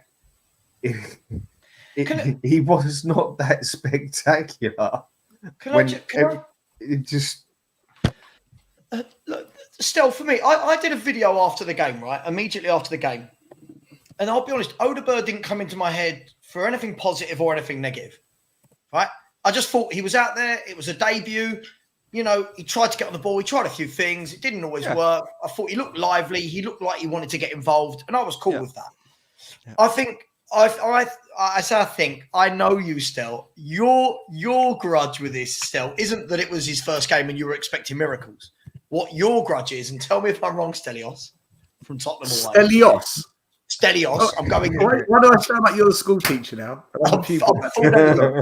I think your issue with this is it's that instead of other people just doing what I did and going, oh, it was all right, let's see what he does in the next 5-10 games. What people have done is gone, oh my God, Odegaard was sensational. So what they've done is taken a very ordinary debut. Exactly that. He's taken. I agree. He had an ordinary debut where there were moments where I thought, "Oh, you've got a good touch," or "Oh, I like that. You took on your man." There were moments where I thought, "Oh, that wasn't so good." But overarching all of this in my head, I'm looking and going, "You're a 19-year-old boy on your debut. Right? I'm not expecting a lot." The problem is rather than people just leaving it, what they've done is gone and made videos about this guy was sensational. What a brilliant debut. That's your problem with it still, isn't it? Yeah, I agree. And then his question framing and his question is framed around that. So anything you say that is remotely positive about it is like, yeah, but it wasn't brilliant. Yeah, but it wasn't brilliant. Look, for me, it was okay. I'm not knocking him. I'm not going to judge a 19-year-old kid on one game, right? If he is the player we wanted, and Ange has come out and said again, Ange talks a lot. Ange just said, we wanted this guy from the beginning of the summer. Cool. I'll tell you what, Ange, let's see him now. Between now and December, let's see this kid get 15 Premier League starts. Then we can start saying, that's why you signed him. But don't be putting him in 10 minutes here, 15 there. I'm not judging him on anything he did the other day. I didn't notice him for good. I didn't notice him for bad. He was just another player out there that did his job, did okay, and then came off after an hour. People will find negative in what I've just said, but he was okay. He was a kid making a debut. That's all I thought. That's exactly was my point. I just want to, Julian, this is bonkers, right? Stelios, I've already this- sent him a message, mate. I've already sent him a message. Oh, but I like to address them. You see, I have fun with this, Dan. This is like fun for me, right? This is your little echo chamber. Number one, I don't know if anyone's told you you're part of the echo chamber by being here. And secondly, did you not hear the back and forth between Maz and Sava over Maddison and Romero? That's the debate. Where's the echo chamber, right? Maybe you missed the start of the show. And I don't care what Jacob or any other YouTuber has to say, right? I focus on this channel. They focus on theirs. Still, that's not true. Maz knows I'm right. He's just arguing with me, so it looks like we're not an echo chamber. Don't worry, Maz. I'll pay you later. We all know the truth. And I've just sent him a message still saying, Julian, anyone who wishes to prove a debate, otherwise, come on Wednesday night, Julian. To come on and make your fair point. Don't just be a keyboard warrior. Listen, tonight I just want to keep it. I've got to go. Take my spot. Julian, take my spot. You might not be as good looking as me, but take my spot. See if you can have a football conversation. His first response to me was, come to the stadium, big man, for a chat. I mean, oh my God. How old are we? If you don't like it, switch it off. If you do, just come on and have a chat. Matt, lovely to see you again. Mari, love your top. Stel, Maz, Dan, love you all. Take care. And take it easy, mate. Or something like that. Sava Face coming on. Make sure you subscribe to Bye, Football Heritage TV. Mr. Box Office, take care, Sava. Mr. Box Office, get me on. I've just sent you the link, Alex. So jump on, take Sava's place. The weather has gotten better, so I'm going to leave work. So you guys, I put in my predictions, so I'll be listening while driving. Mari, big up. And take that red shirt off. Get rid of it. Well, get home. Burn it. Matt, big up, Mari. Matt, you wanted to say something. Was it about Odebert? Feel free, because I'd like to get your angle on this one. Yeah.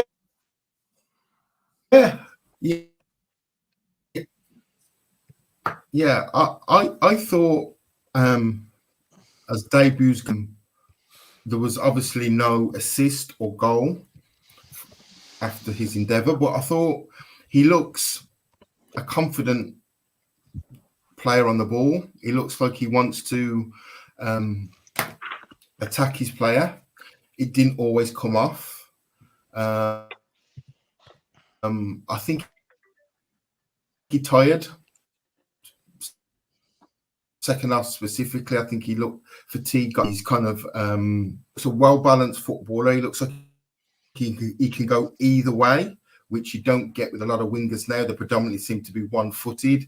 He looks like once I think he gets a little bit more fitness and a little bit more understanding of what Spurs need of him, I think he's going to be a really good outlet for us.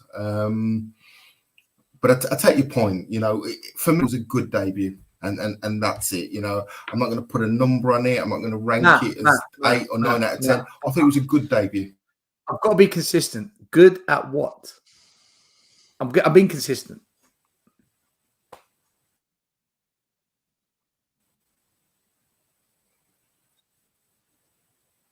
It's a fair point. On the ball, I thought he, you know, like with Bergvall, you know, 10 minutes of Bergvall's debut, you just see certain players just look comfortable, confident on the ball. They've got a certain look about them on the ball. He just looks comfortable on the ball. He looks like you can tell he's been through the PSG academy. He looks like he's been a well-coached footballer. Granted, the bars low with Werner, Solomon, and Johnson. So it's what I said. He looked energetic. He looked confident.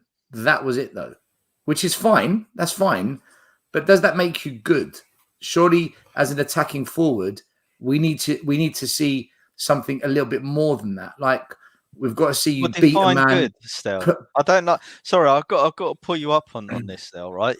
You got to define good, because good for a 19. You've been sitting there Of thinking for course 10 you do. minutes, how can I get him right? And now you've No, come up it's with not that. It's not that. Look, like I said I to you, will, I I think will. the premise of your question I is will. I will. difficult because I will. I'm not sure if it's you my can't internet. you can't. Log out, log back in, So- Matt. Log out, log back in. Log out, log back in. The premise of the question is difficult because you're saying Okay. why. Basically, what you're saying is why are the fans calling him brilliant? Because there's nothing done during that game to suggest that he had a brilliant game, and I agree with you, right? And there's nothing suggesting that he's going to be an outstanding player for Tottenham. However, because one, I don't know. Two, we haven't seen enough of him, right? Three, he is young, so he needs to prove it. However, what I saw in the day was a player that was confident, a player that was willing to run at the opposition defence, a player that understood Ange's tactics, and albeit he made that one bad back pass, which, let's face it, a few of the other players I'm did. not bothered by that. Yeah, That's right. fine. I'm not bothered about that, right? It was good.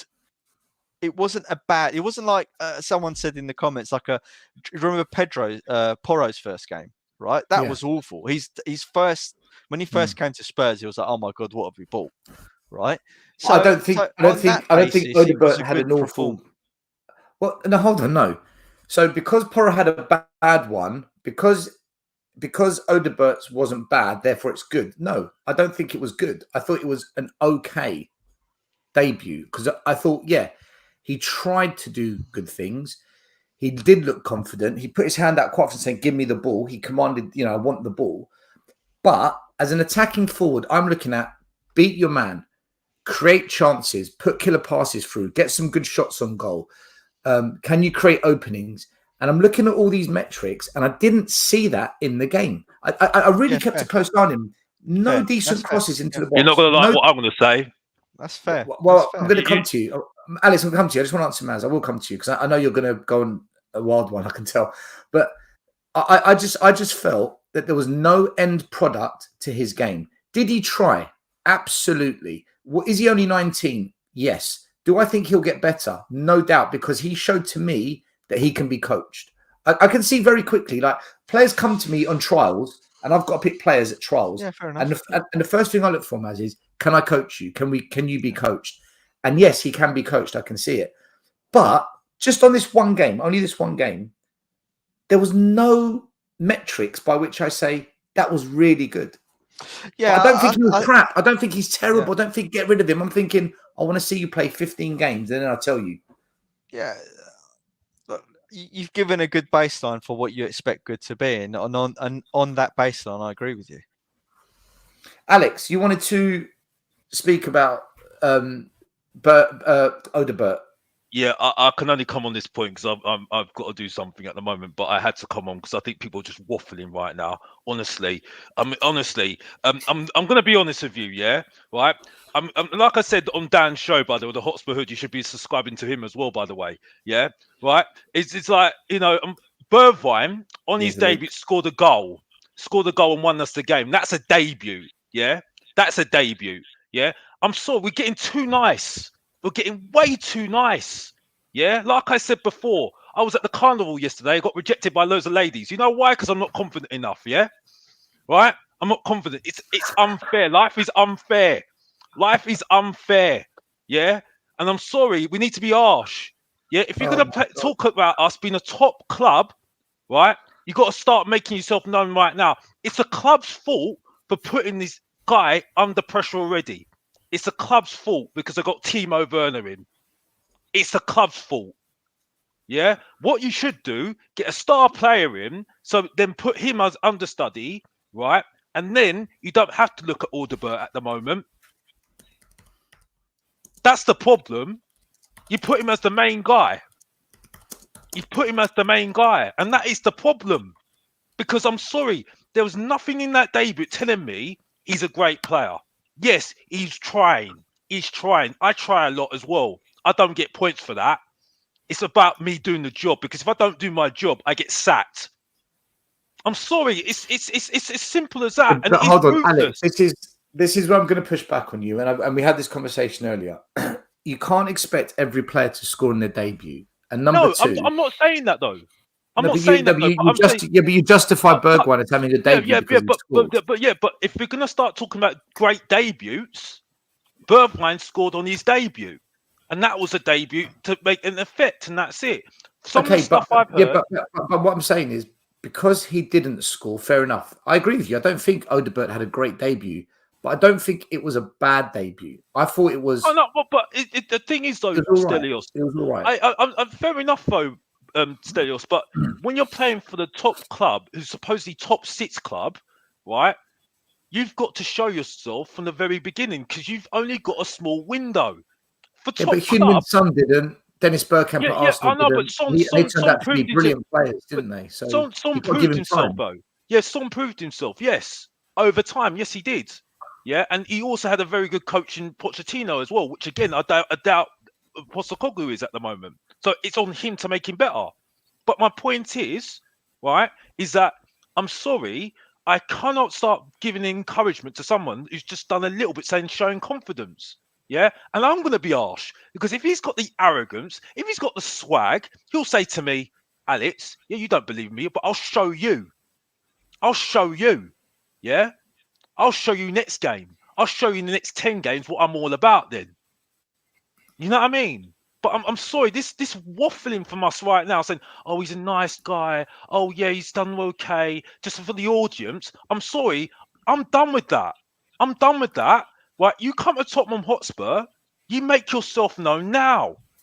Yeah? Because that's what I have to do every single week when I've got to go work every single week, bro. You know what I mean? Even if I start a job. You know what I mean? And like I said, right, no one's showed any sympathy to me, right? That's why I'm single, because I'm a nice guy. That's the problem. Alex is too much of a nice guy. You know what I mean? And that's the point. That's the reality of life. You just haven't met a nice lady. You probably go. Oh no, it's not the truth, Bob. Because unfortunately, that reality is not there anymore anyway. But the point I'm making is, it's an unfair world. You know? It's an unfair world. It's an unfair world, right? And yeah. I'm just giving an example at the moment. I want to ask you a question, Alex. No, fair enough. I want to ask you a question though. Are Yeah. you prepared to give him 10, 15 games before you say what you think about him? No, because I think at the moment, because the problem is, but then that means you're going to write off any player that doesn't have a brilliant debut. That's ridiculous. Well, no, because the thing is though, because they put him in that position. They have put him in that position. The thing is though, he's raw. He's clearly raw. Right. So why have they put him at the position? Why have they not put somebody who's more established, but in front of him, so there's no pressure on him to grow? So when do you play Odebert? How does he come out of raw into not raw unless he gets can keep on playing him, but he's gonna have a lot of judgment on him from the get-go. Yeah, but that's fine. But all I'm saying is, are you prepared to give him 10 to 15 games before you properly assess what kind of player we've got? Well, I've got no choice. I'm only giving my opinion at the moment. I've got no choice. But the point is I'm making at the moment, right? We have done wrong by him, right? Because clearly he needs time. He's raw. So but that's what we're saying. That's what we're saying. Give him time before we. Yeah. So don't say he's brilliant. Don't say he's shit. I've got no choice. I'm not happy. You know what I feel about our front line. It's rubbish. I'm sorry. Like if I said I went on We Are Tottenham TV and I said our front line was rubbish, right? We need to improve that front line. We haven't done it. We have not done it. I agree. I agree. So I'm not going to change that energy to keep people to keep people happy. That's not me. Alex, right? Look, we've been on loads of shows together. You know my thoughts on everything, right? But I don't agree with you when you're saying we're just saying nice things to appease the crowd, because you know we don't do that. Well, look, yeah, but you're saying that he had a good game. I'm saying to you right now, yeah, okay, he's okay. But I've said I never said he had a good game. I challenge people that say that. Yeah, I'm not saying he's crap, and I don't want him at the club. But his debut wasn't good enough. I'm saying I want to wait and see. and just stay calm with it. But I've got no choice to do that. I've got no choice. That's my saying at the moment. You I've do got have no a choice. No one forces you what to do. No, but I've got no choice because we're gonna carry on with this guy regardless anyway. Because he's clearly raw. He needs coaching, proper coaching, to make him a better player. Well, so does Johnson. Well, Johnson. Unfortunately, I agree with everybody at the moment. We're not talking about him again.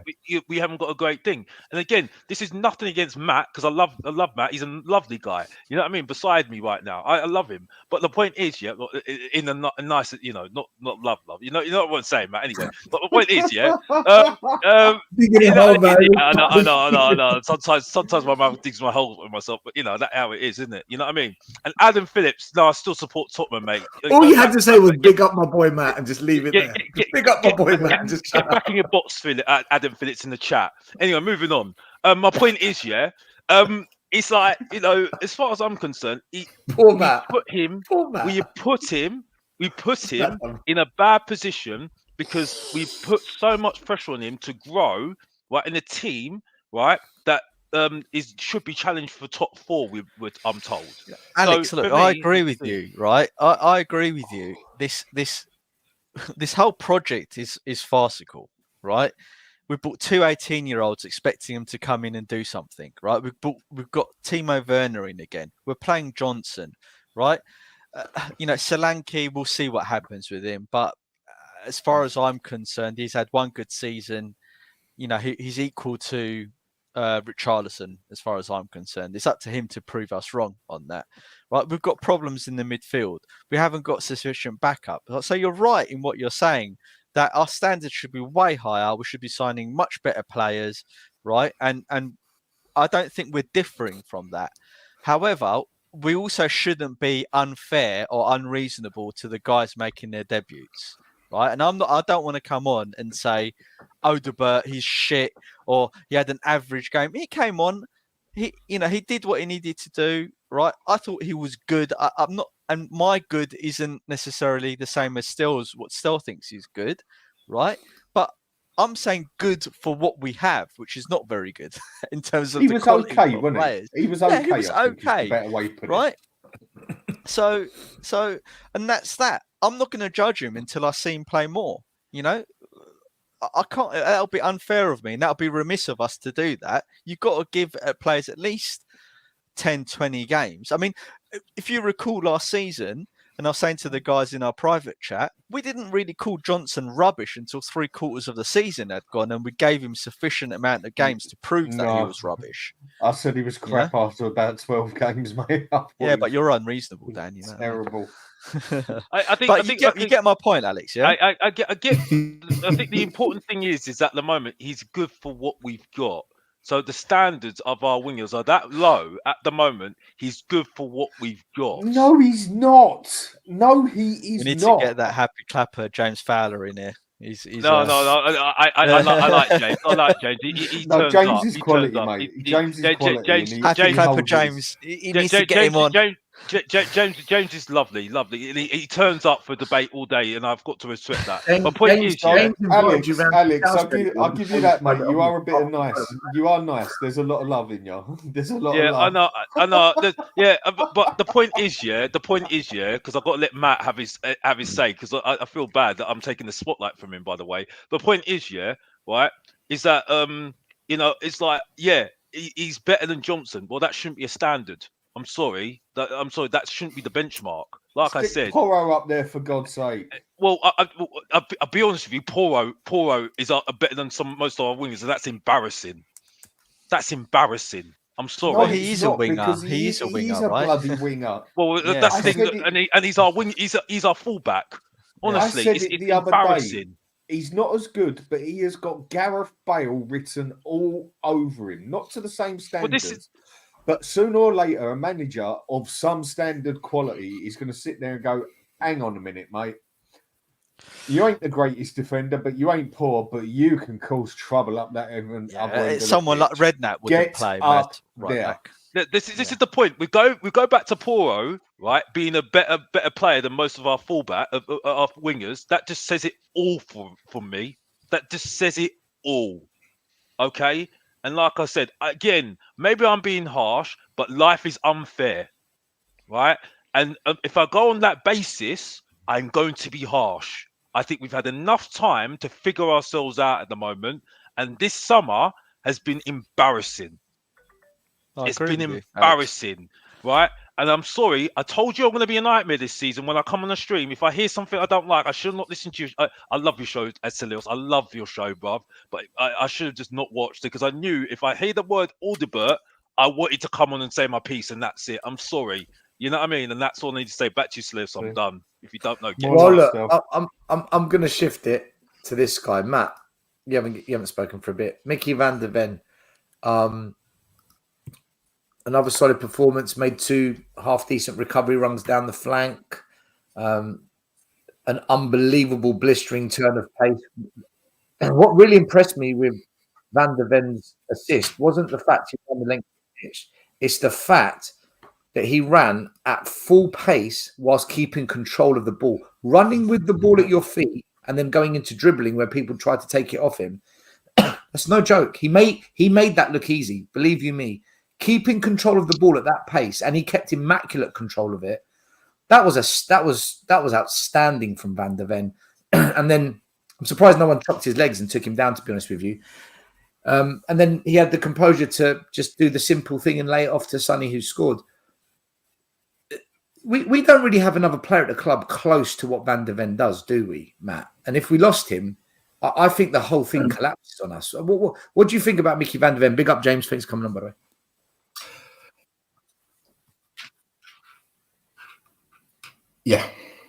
Yeah. I think I don't know about you guys, but when he went down injured, I almost threw my mobile phone at the TV because it looked really bad. I know you was at the stadium still, but when you watched it on the TV, how he landed, it looked so awkward. It looked like an ACL. I thought he's out for the season. So it was such a relief when he came back on the pitch. He's just a racehorse. I'm kind of hesitant to say this, but it reminded me of Gareth Bale. You know, when he kind of that 60, 70 yard sprint, it reminded me of, you know, that last season with Bale where he was just torching defenses and just galloping past 3 or 4 tackles. That sprint was just, I couldn't believe at that stage of the game that he had that sprint in him with having no pre-season at all. So we're lucky to have him. Fingers crossed that he doesn't pick up any injuries, and he looks sensational. We are very lucky to have him. James, welcome to the show. Van der Ven, if he was playing for Ancelotti at Real Madrid, Pep Guardiola at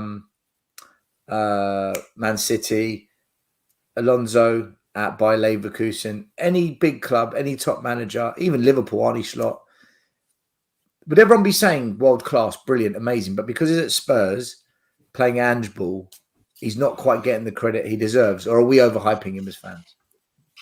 First of all, I just wanted to stop all this happy clapping, Maz, mate. I don't know what's going on here, mate, but you're on the wrong channel.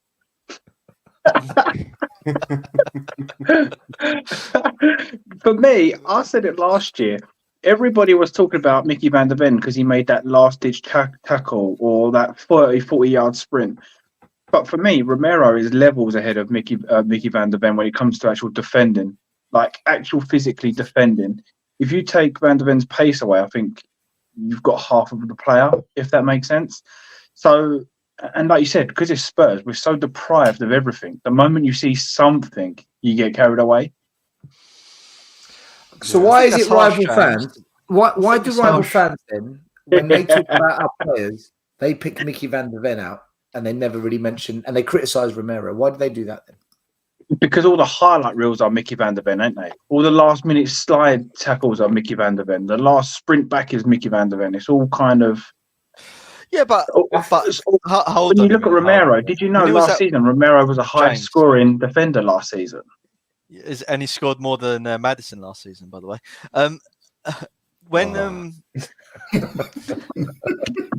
I told you about our front line. I told you about our front line. I told you. Right. I told you. VDV at Wolfsburg, and I was just by pure luck. I saw several Wolfsburg games last season. Right. Was it last season? The season before, whatever. Van der Ven was, Van der Ven was a talent then. He's come to Spurs. He's proven his talent. He was, I think one of our best players last year, and he's doing it again this season. And he's an international player. Okay, fine. It's not a starter, but why are you shitting on him, James? Oh no, I'm not. So negative, mate. Come on here, spreading your negativity. No, but I never said once he was a bad player. Like I didn't say. I'm not saying he's crap. I'm just saying that he gets a lot more highlight reels. And then Spurs fans, you get these fans that will take one clip and go, right, he's world class. Or he'll do one sliding tackle, be like, he's best defender in the league. Or this is what I was saying to Stel earlier on Dan's channel. Unfortunately, with Tottenham, there's no normal fans, or there's very few. They're either massively supportive or massively criticism. Where I kind of like to think I'm in the middle.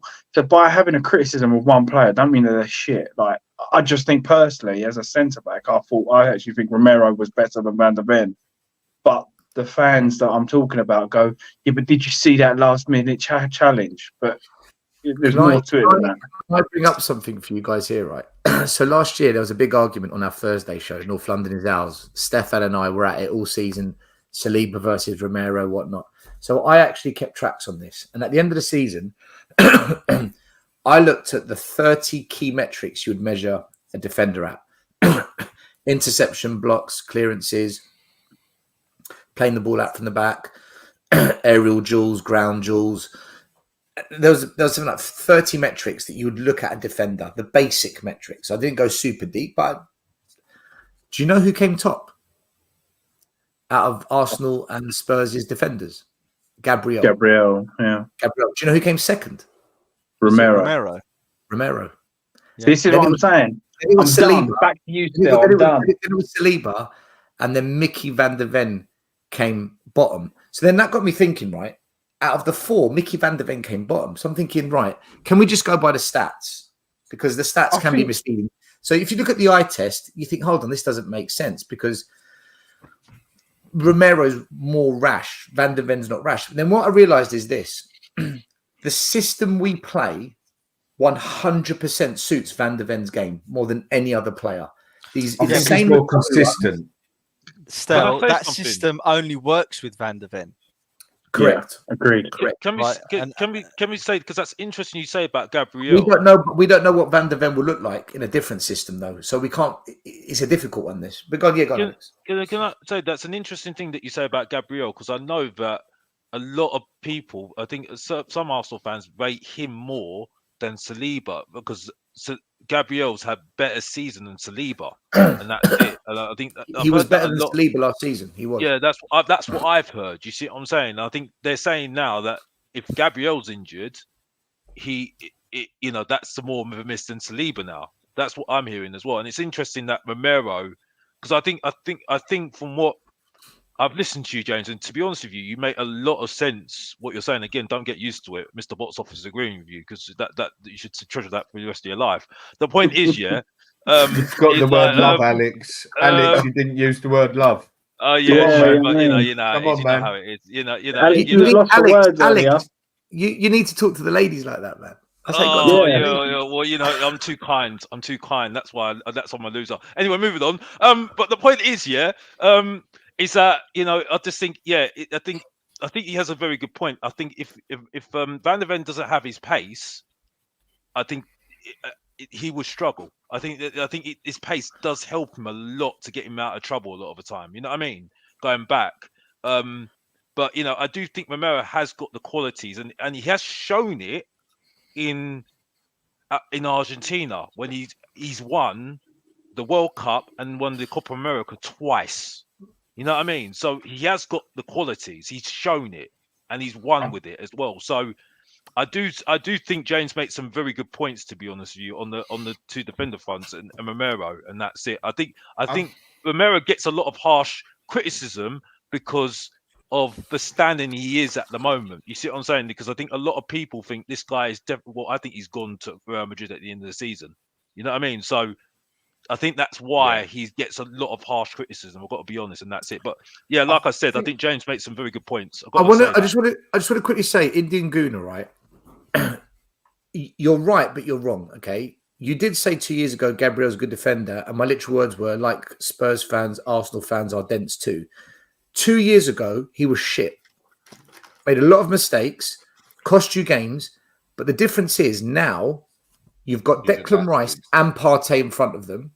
You've got far better wing backs, and you've brought in Saliba, who 2 years ago wasn't playing for you, who's on loan, to play next to Gabriel. Your whole defensive line and system you played has elevated your players. That wasn't the case 2 years ago.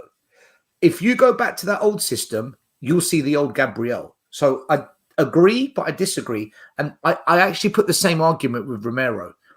Romero plays for Argentina. He's winning Copa Americas. He's winning World Cups. He comes to Spurs. We've got, it's up and down.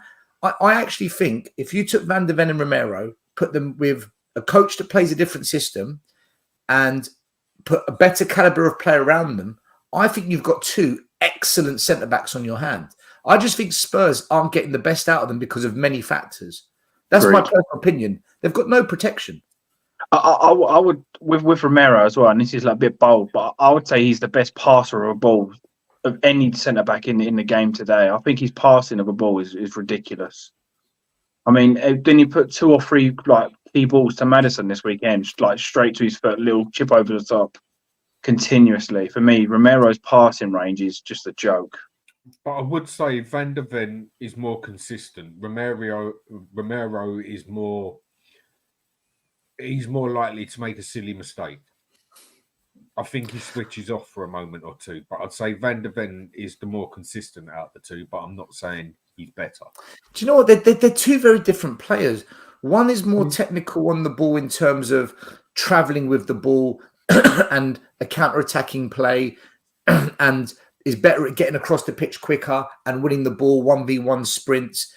The other one is more, I'm not going to try and do that because I can't do it. But what I'm going to do is I'm going to stay with you. And when I see the chance, I put my foot in and I nick the ball off you and I can spread the play better than you in terms of that Toby Alderweireld crossfield passing. I think they're two different centre-backs. Comparing them is so difficult because they've got different kind of skill sets. It's lovely to have two good like that. The only reason, again, I would put Romero ahead is I think Romero can play in every system. I couldn't see Van de Ven playing in a low block system. I don't think he's good enough defensively for a low block, whereas Romero is for me. I think Romero could play high line or a low block. Mickey Van de Ven is better using his pace. I don't know. And that's where Dragustin looks half decent in that low block style. Low block, yeah.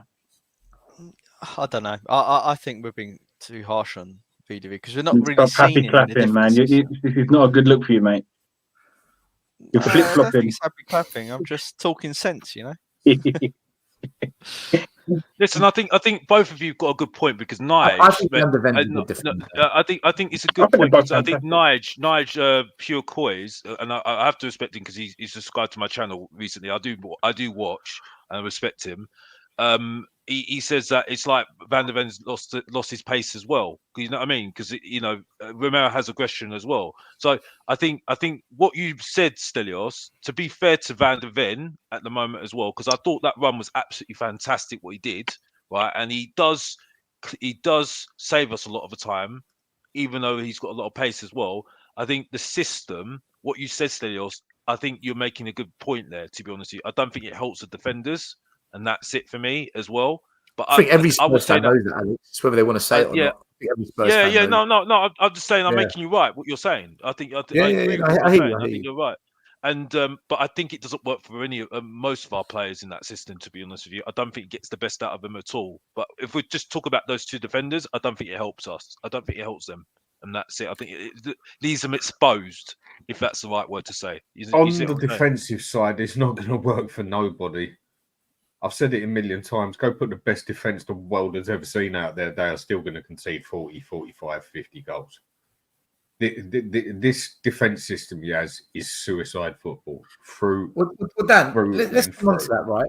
let's come on to that, because the next 6 games are Newcastle away, Arsenal at home, Brentford at home, Man United away, Brighton away, and West Ham at home.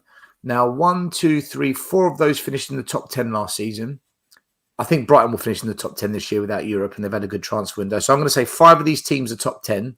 Brentford isn't. This is the test now. This is where it all went wrong for us last season. Those top 10 games, we were disastrous.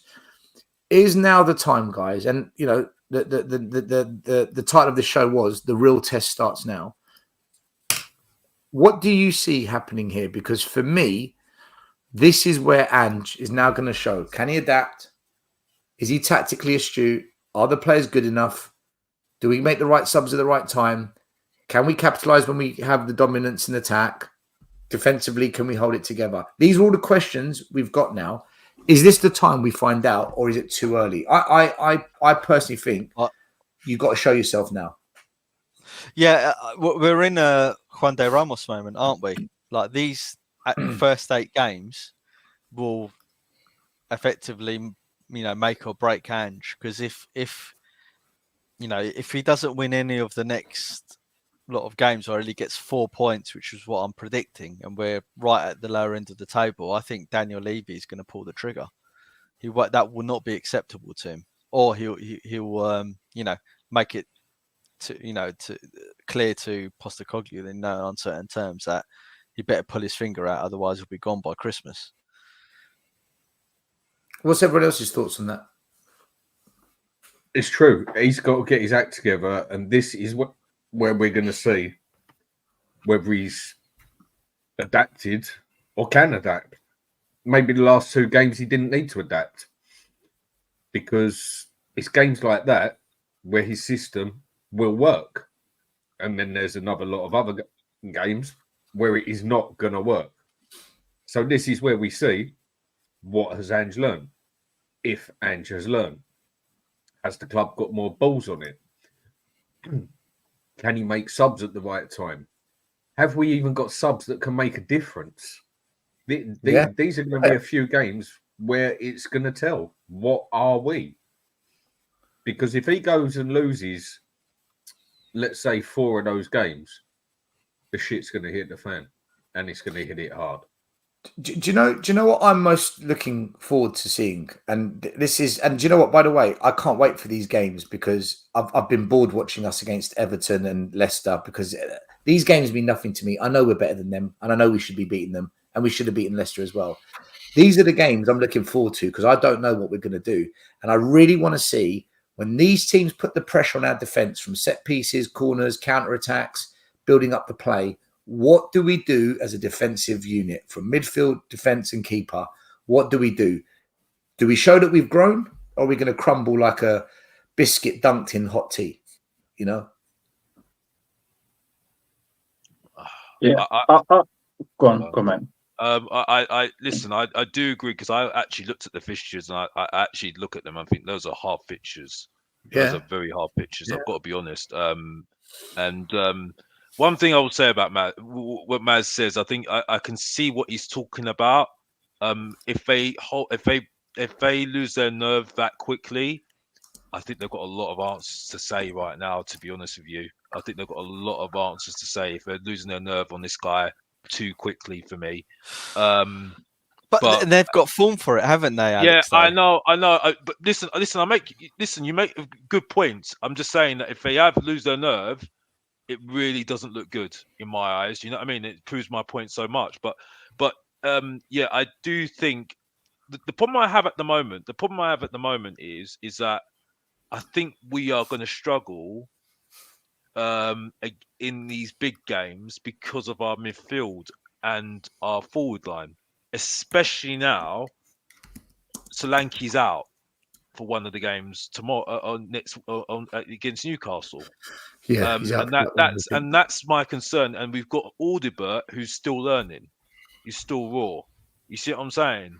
And this is where the issue is for me, the midfield, because I don't think that midfield is good enough to compete with some of the big teams. And I think these big teams, and you have to add Europe into this as well now, right? Because some of those managers in Europe are not stupid. They're not stupid, right? They can figure us out straight away. And if we've got a team that have built up on confidence, not like arrogance, and knowing what they're all about, and they're still learning Angie's system, I've got no confidence. So for me, it is very, very worrying in that sense. Those fixtures, I think we're going to struggle with those sort of fixtures.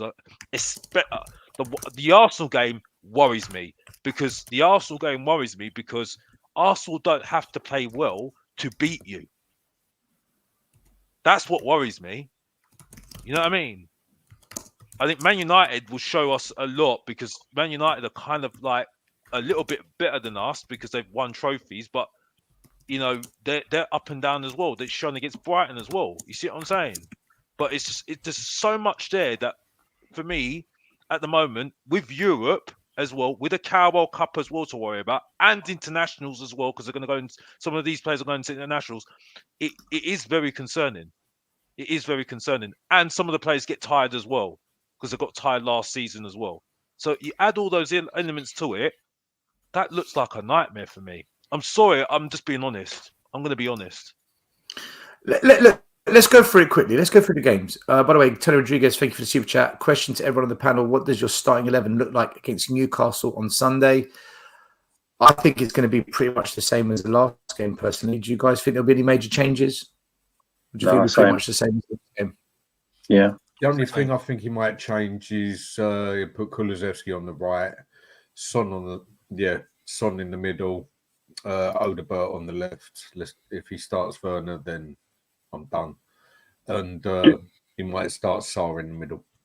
Just before you change the subjects, though, with that, I'm quite interested. I know this is going to sound a bit negative, but I'm quite interested to see how we react after our first loss, because I felt like the moment we lost our first game under Ange last season, everything spiraled.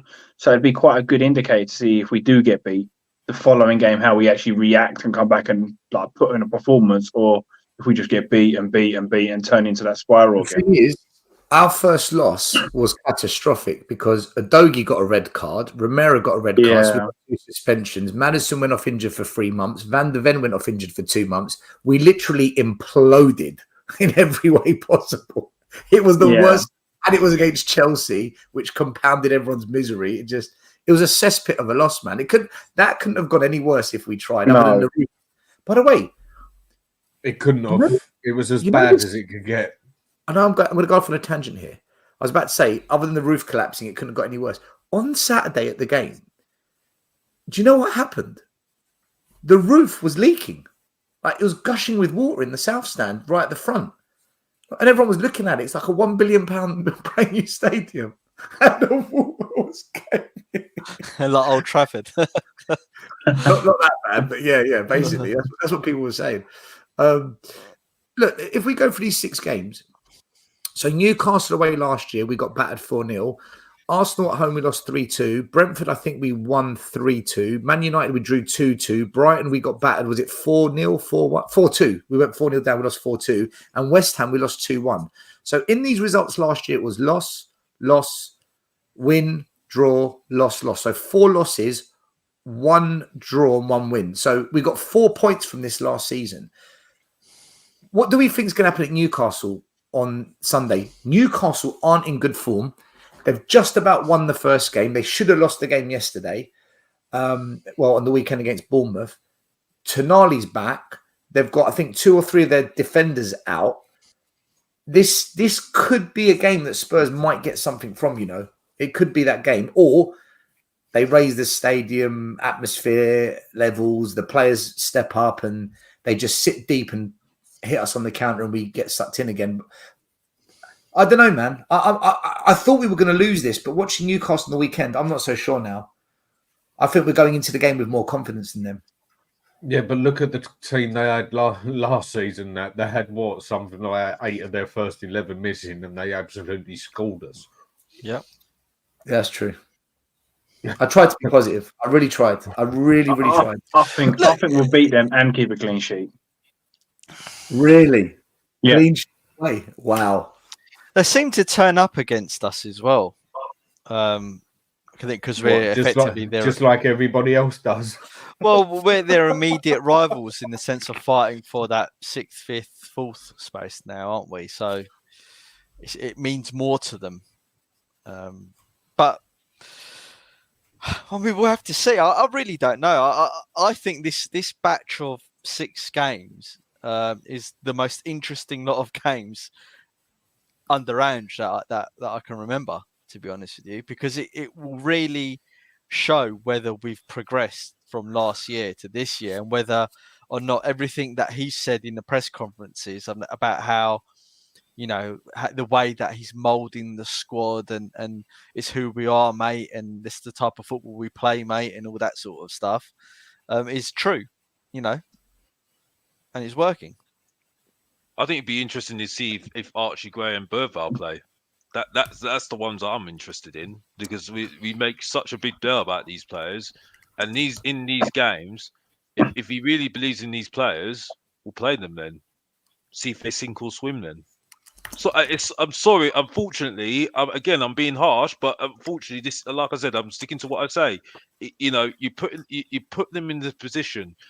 What you do, you put experience there next to them so they can handle this. They can get that sort of experience to help them. You see what I'm saying? But at the moment, you put them in this position where if what is it, Bentancur or Basuma or Sarr's not playing very well, you're left with Archie Gray and Berval under pressure in one of the big games. And if you really believe in them, if you're saying that they're really looking good in training, well, there's your chance. They will not start. I mean, you could argue that the perfect time to start Gray was against Everton. Yeah. Instead of bringing back Basuma straight away from his But he didn't believe in them. He didn't believe in them, Mads. He didn't start them, did he? Yeah. He doesn't believe in them. So again, all this hype from the journalists saying, "Oh well," and this is why I did my video last week. Again, thank you for the views, because everyone saw it and saw what I was saying. The point I'm making is that that's why I say we're making a huge mistake when you see Matt O'Reilly. I know that he had problems with Ange. Yeah, I get it. But when you're not looking at Matt O'Reilly, who's experienced, who has got a little bit more about him, right? That would help the likes of Archie Gray, the likes of Berval, guiding them, or a Locatelli guiding them with the experience they've got. You get what I'm saying?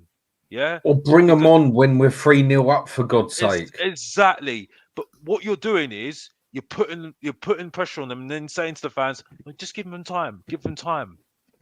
Well, that don't make sense. You're putting pressure on them straight away by putting them in that position. And that's the problem. And when you see those games, that is irresponsible. Now it's now for them now to you've got to play them now. You've got to play them. You've got no choice now. So they're either going to sink or swim. So that's on you. You know what I mean? Putting them in that position. The point is, that's the way. I don't know how long I've got left in my career. You know, it could be 5 years, it could be 10 years, it could be 25 years. I don't know. I just want to see Spurs win some shit, for God's sake, before my career ends. If you get what I mean. That's the point I'm making. Dan's just summed it up perfectly. Well, Matt, what do you think about this Newcastle game? Yeah, look, I think we absolutely got pumped the last game up there. So some fascinating individual. Yeah, I'm on about under Ange though. I think there's going to be some really fascinating individual duels. Talking about Basuma, he's got to win that midfield with Bruno. Bruno's the heartbeat of that team. He gets them to tick. So Basuma, in my opinion, Basuma's got to stamp his authority. I think we've got to get hold of Isak. He gave, in my opinion, Van der Ven's worst game for Spurs was against Newcastle. So there's a few players that have probably got a few demons to exercise in that game, and I'm looking for the spine of the team to deliver. And I just thinking about it, hopefully Solanke's fit. If not, I'd go with Richarlison to lead the line, and I'd move Son to the left and move Kulu to the right. But we've definitely got to, especially first half, put our stamp in that game. You're right. I mean, and you say about demons there. We need to bring a fucking bishop with us, mate. Because the past 2 games, they have absolutely cooked us. You know, like bring one of them with you because we're gonna need it. And the worry for me, Dan, is the moment the first goal's gone in, the second one's immediately followed, and then it's 3-0 like that. That's the worry for me. So I'm hoping. That's Ange, though. I can't remember who said. Well, I don't know if it was Maz earlier. He said, has Ange learned? I'm keen to see, especially when you're playing against these top 6 sides away from home, stay in the game. Don't just play this gun-ho football, especially early on in the game. Get a foothold in the game. You know, that's where you need players like Romero, the experienced players, to say to Basuma, don't go galloping forward. Just have a look. Sit in there for half an hour and just get a foothold in the game. Don't have too many gaps. And again, that's where my criticism of Maddison comes. And it might be the case that he's just not that player. That's and he's never been. You really don't like him today, do you? Well, who's that? You know, Madison. The way I see it, Dan, is he's not been beyond sending you criticism. dodgy messages? I mean, we're going on. I on agree everyone with else you, mate. in I've been the squad. sarcastic. I agree with you. Well, I mean, we give Son a hard time as well. Recently for his age and stuff. So I think Maddison deserves it, to be honest. Yeah. In that last game, he should have scored a goal or two, so he gets to stick for it. Where Romero nearly conceded us a goal or two. Absolutely. I'm 100% with you. 100%. The thing is, Dan, I've been saying since the first 2-3 games of when Maddison first came, I'm not seeing him dictate the play, control the play like Eriksen used to, because that's what I was expecting him to be, rightly or wrongly, and he's just not that type of player. And I think I've had it in my head. He's not as good as Eriksen.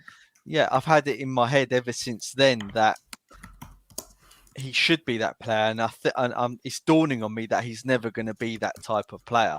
So unless the system changes where he gets a bit more freedom, a bit more room to operate, there isn't Adoji and Son and other players, taking up his space and his frustration levels drop, then I'm going to criticise him. If he starts scoring and putting the numbers up, then I'm going to shut up then, aren't I?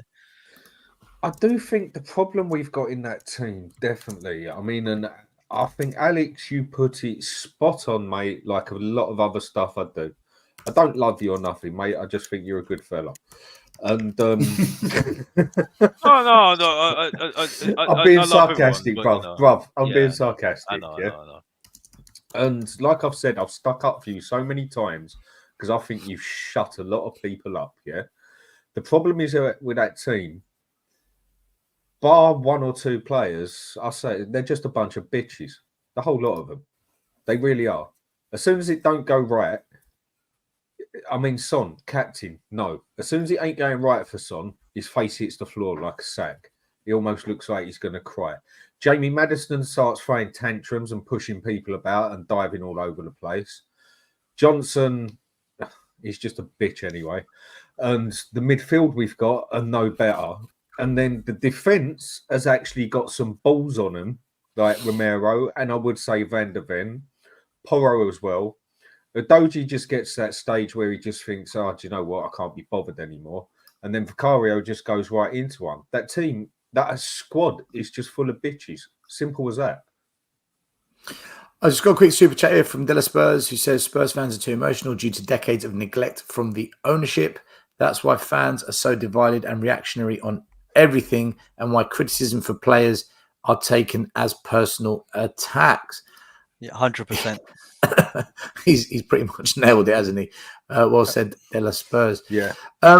Look, let's quickly go around, and then Just tell me what you think. Win, lose, or draw. Spurs, Newcastle. Sorry, Newcastle away, Maz. I think we will lose 2-0. A loss. You don't have to give the prediction of the score, guys. If you want to, you can. Dan, win, lose, or draw.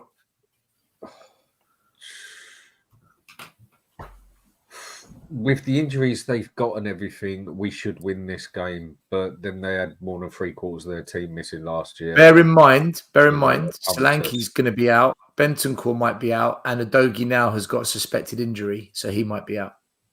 No, baked potato, mate. See you later. I just don't see this one happening. So what is it, a draw or a loss? I see us losing this one. A loss. Mr. Box Office? Loss. Moving on. Loss. Matt? If what you've said is true, defeat. James? Who is out? Sorry, I didn't hear that bit. Bentancur, they're saying will be out. Solanke's going to be out, and maybe Udogie now suspected injury on the ankle because he went off injured, didn't he? I'm going to say 2-0 win. Win. I think we're going to draw. I think we're going to get a draw up there, personally. So 4 losses, 1 win and a draw. All right, the game after that is Arsenal at home. Mamma mia. They are looking damn good, and they haven't even got out of second gear, let's be honest. Villa should have got something from that game. Ollie Watkins, criminal. Absolute. You know Watkins scores those against us, right? Shocking. Arsenal are giving away some chances. They weren't great in the first game either against Wolves. So they can definitely got out. Saliba. But the worrying thing about Arsenal is they're winning when not playing good and keeping clean sheets when not playing good. And they do have the players that come off the bench that make a difference. So, listen, they've beaten us, is it 2 years in a row at White Hart Lane? They've never done 3 in a row. People are saying they're going to do it 3 in a row. This is one hell of a game for us, man. And they're the best team at taking set pieces, and we have proven to be one of the worst historically under Ange at defending them. Although this season there's been an improvement, but we've played 2 of the crap teams, so it's hard to tell. We've played Leicester and Everton. Yeah, exactly. It's hard to tell, right? But I can't see. No one said that last season when we played Everton. No one said that last season when we played Everton. Everyone said Sean Dyche is going to get those long balls in the box, so we can't flip flop. What's flip-flopping? You make a fair point, man. Everyone said Everton are crap, but last season everyone said Sean Dyche is the perfect man to go against Ange because of the long balls into the box. But if you go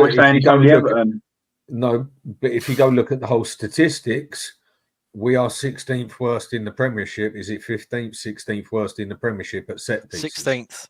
Yeah, but that's a different different conversation. You said it's only Everton, but last season people were saying Everton's the perfect team to play Ange because of the way they play long balls into the box. Yeah, maybe they just didn't kick the balls well on the day. I get what you're getting at. I want to talk about Arsenal here, right? By the way, Ozzy Asana Spuds. I just want to say one thing. First of all, you're calling Spurs Spuds, so you need to look at yourself before you question us. But saying we're pessimistic, maybe you don't watch this channel enough. This is an honest channel where everyone's allowed to say what they really feel without feeling that they're going to be labelled or criticised for being honest. Because most Spurs fans, they're petrified to be themselves because they're going to be labelled negative, pessimistic, narcissists, or like me, paedophiles, rapists, and alcoholics. So the labels I get, right, for having an opinion. If you don't like this, Chris Cowlin and others, go there and you can all clap together and yay, we're going to beat Newcastle, we're going to win the league, we're going to beat Arsenal 4-0. Here, we let everyone have their opinions. These guys said loss, James said win, I said draw. This is honest conversation, guys, right? That's what we want on this channel. I don't want fake positivity, just the truth. And if the truth hurts, this channel's not for you. No hard defense. I'm just being straight up with you, brother. But mate, Arsenal. Just go get a skip. Just tell the fella to go get a skipping rope. I'm sure he'll be happy. There you go. Go get a skipping rope. I want to talk about Arsenal, right? This is one hell of a tough game for us, right? This is really tough. And Arteta, he kind of knows how to tactically set up. You know, he's proven to be someone that's improving. and he's learning. He's learned well on the job, but he's also got a club that back him with the kind of players that make a difference. But maybe he's got that relationship where they're all on the same page and they've just got the right formula. We're going to find out this year because Arsenal have to win a trophy this year for me. Otherwise, I think he's in trouble. But Ange, is he going to do what we need on the day? Is he going to get what this game Arsenal, for me, Arsenal so far, they've hit the ground running. 2 wins out of 2. They look solid. They've made the right signings. Arteta does adapt his tactics every season, and it seems to work. I haven't from a Spurs point of view, Ange hasn't. From these 2 games, Ange hasn't changed anything, and our team hasn't really changed. So I can't see anything but a loss. I think Arsenal will be too strong for us in all departments. Yeah, Arsenal too strong, you say. Ange Ball, you say that we put too much pressure on our players. The players don't watch this channel, bro. I don't know if you think if they do watch this channel, I doubt they would do any more, right? So don't put any pressure on the players. I think that's Ben, from the he went on a thing, Savage channel, yesterday. Because he had a really good. He made a very good argument on his show yesterday. To be fair, but we don't put pressure on players because they don't listen to us. We don't do the team talks. We don't do the coaching. I'm just saying. I thought that was that guy. I thought it was that guy. If it is, he made a very good argument yesterday. That's the thing. You see what I'm saying? So, but in saying that, I didn't agree with him. But I'm just saying that when people put good arguments across. And you can debate. That's what's fun about it, isn't it? You know what I mean? So there are people out there that can make some very good debates. Now, Ben was really good on Savage show. Although we don't put pressure on players. No, I'm sorry, we don't. We don't influence any of that, unless everyone boos in the stadium when a player's playing crap. But then when you're paying £75 a ticket, that's Daniel Levy's fault. If I was paying £25 a ticket, I'm not booing anything. I mean, life's great, right? But what do the rest of you think about this Arsenal game?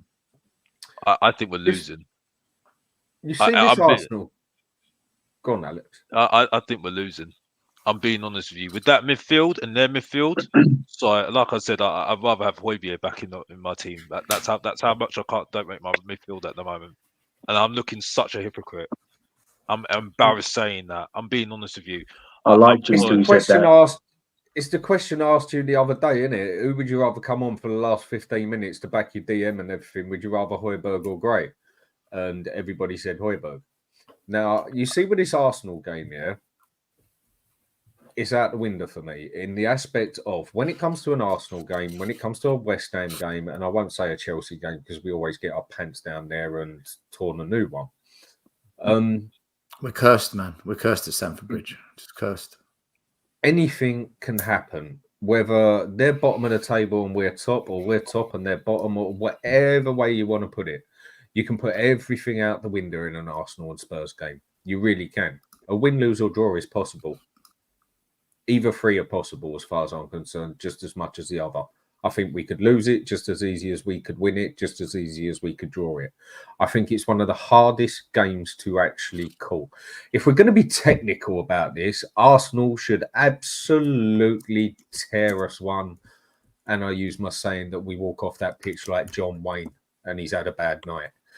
And it's such a hard game to really call.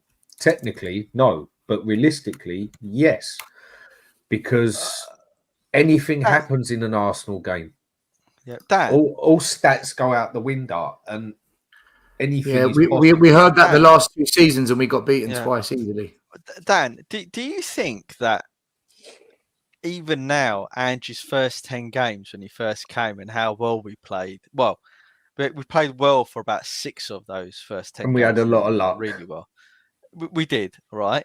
Do you think that even till now is still making us think, but if we turn up, we can really do some damage if everyone just plays like they did, during those games? If you look at that game against, look at the 2 games we just played, yeah. If we would have just been as clinical as we would have been at Everton, we would have walked that game. Yeah. But then on the other side of it, if Everton would have been that little bit more clinical and scored a goal, we would have probably just fallen to pieces because that is what we seem to do. But games against Arsenal, it's on the day. I know any game is on the day, but the Arsenal game is the one that is on the day. And anything is possible. I think we'll get a 2-2 draw out of this. Is it against all the run of play to say that we beat Newcastle, beat Arsenal, and then lose to Brentford, and then lose to Man U? That's just that for me. That for me is more likely than. Yeah, that for me is the most likely outcome. Win both and then lose to Brentford and United. That's just Spursy all over. That is why Spursy is in the bloody England dictionary. I think Arsenal are so much better than anything we are, and are so well oiled, so well organised, so well drilled. There's togetherness about them. They've got some excellent football players. I just don't think we can match them. However, I think we're going to give them a game and a half. I do think we're going to give them a game. I don't think we're getting battered. I don't think this is 4-0, 3-0 bullshit. This is going to be one goal in it. It's going to be 2-1 or 3-2 to Arsenal. We will lose in the end, I feel, because they are superior to us and they will show it. But I think we're going to push them to the end and they're going to have to fucking work for that win. That's what I think what will happen. Well, for me, it's going to come down to the midfield. And judging by the performance of our midfielders, we're done for. Because, okay, Basuma's going to play. Is Bentancur going to be back? So probably not. So actually, he should be back by then, shouldn't he? Quick question. He should be back. Maz. Sorry to interrupt you, but quick question. Do you think it would help with Arsenal if we actually went and stuck Kulusevski in midfield again? Well, this is what I was going to finish with, right? Oh, right, sorry. Yeah. So I was going to say, like if Bentancur's back, you're going to have possibly Basuma Bentancur starting, and then Maddison. Now, for me, you need someone like Kulusevski in the middle because he really does impose himself on players. He's a physical player. And fine, his end product might not be good, but when he always makes himself available to everyone. He's always looking for the ball. He's always hustling the other defenders and midfielders all the time. That's what you need against a team like Arsenal. Can I make you right on this, Maz? Right, I actually thought Kulu played well against Everton, and I think he helped. I thought he helped Maddison be more up the pitch. Yeah. Right. He was more effective because he got Maddison up the pitch and he was being more deeper, bringing the ball out and then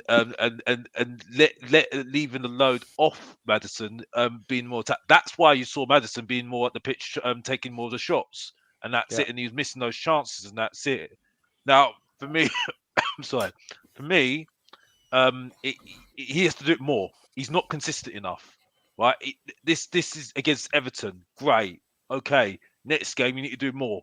You need to do more because I'm sorry, you've been rubbish the last couple of seasons. Even though he had a little bit of purple patch last season with his being in the middle. I have said it on my channel, Mr. Box Office TV, as well.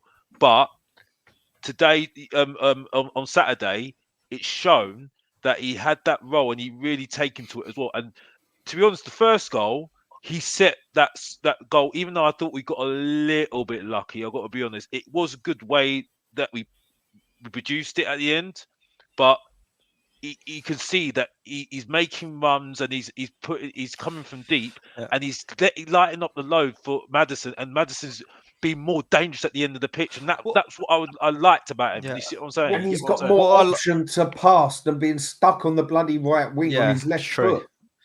What I liked about Kulu recently is I don't know who he had an interview with, but he criticised himself and said, if I do play out on the right hand side, I know that I need to go down the line more and get more crosses in on my weaker foot, and that's what Ange wants me to do. The fact he said that, for me, shows what type of a player he is. That he's always pushing himself to improve, and that's why I'm expecting bigger things from Kulu this year, and I hope he does do it because I do think he's got qualities that we need. You know, he might not be the player that's going to take us to like the fourth, third, second and challenging if we ever will do that. But certainly keeping us in and around that 5th, 4th space is good enough for that for me. What's everyone's predictions then against Arsenal? I think we're going to lose narrowly. I'm going for a loss on this one. Maz? Loss. Dan? 2-2. A draw? Alex? Easy loss. I Loss. don't think it's going. I don't think it's going to be a bad. I think it's going to be a bad loss as well. To be honest, Matt, bad loss. I tell you what, if it's a bad loss, there's going to be some meltdowns on the day. I tell you now. Matt's got that look in his eye. He's going to say something crazy. I can tell. Matt's got that look in his eyes. Just, I've got one question before I answer. Is it after the international break? Yes. Okay. Solanke should be back. Solanke should be back. Okay. So back from international or back from injury? Well, it ain't going to be bloody international, is it? So, law of averages, Thomas Partey doesn't play 3 football matches consecutively.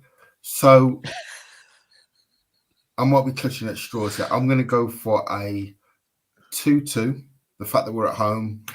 And I'm hoping between now and the international break, one of Partey or Saliba gets injured. So Matt's going for a 2-2 draw and some serious copium. All right. Break a leg sort of attitude. Yeah. Just to say as well, do you know the this is crazy. Already we're predicting between the 5 of us, we haven't even got to James, a more positive outcome against Arsenal, the second best team in the country, than Newcastle away. This is I was just thinking that. The way it was going. It's a different game. But it is that game where anything can really happen. It's a different game. You can say that with every game we played that. Every game you we can't. Not like the Arsenal game. Not like the Arsenal game. On the Arsenal game, it doesn't care who's doing what. It is that game on the day with Arsenal. It always is. All right. Look. Draw. No, loss, draw. James? Are we going by the fact that, like I said, we beat Newcastle? Is it so? We beat Newcastle. Go by what you think. No, we're going by who scores. I think we'll beat Newcastle, so therefore I don't think we will lose to Arsenal. I think it'll be a draw or a win. If we beat Newcastle, we'll draw or win. We won't lose. If we lose to Newcastle, then we lose. This is ridiculous. Fucking hell. All right, okay. Yeah. So more positive about Arsenal. Petrosi super chats. Say we back Anthony wins trophies. What then? Levy still has blood on his hands. Kane, Ericsson, etc. left. Sounds dumb, but he deserves punishment. I agree. You can't forget the past, but if we win trophies, bro, we have to be happy, man, because that's what we want. We have to enjoy it. We must. We can't. We've got to let it go. It depends what trophy as well, doesn't it? It depends what trophy. Yeah, so if we win Europe or we win the Premier League, no one can ever say anything ever again. I don't think they're going to happen. But if we win the Premier League, no one can say anything ever. It's done. That's the greatest thing we've ever done in like 60 years. Yeah. Yeah. I think we are at that point now. Yeah. Where if we end up finishing 12th in the league, but Ange goes and gets us the League Cup, we're all going to go out and get on it basically. And it'll just be right. That's me, mate. 100%. You know what I mean? Kicking footballs down the street and everything. I have that. Well, it won't be footballs going down the street, but it'll just be I'm going out and getting on it tonight, big time. You know, if Spurs beat Arsenal, right? If Spurs beat Arsenal, Phil P is going to be on an absolute mad one. I tell you now, because when we last beat them, he fucking lost it.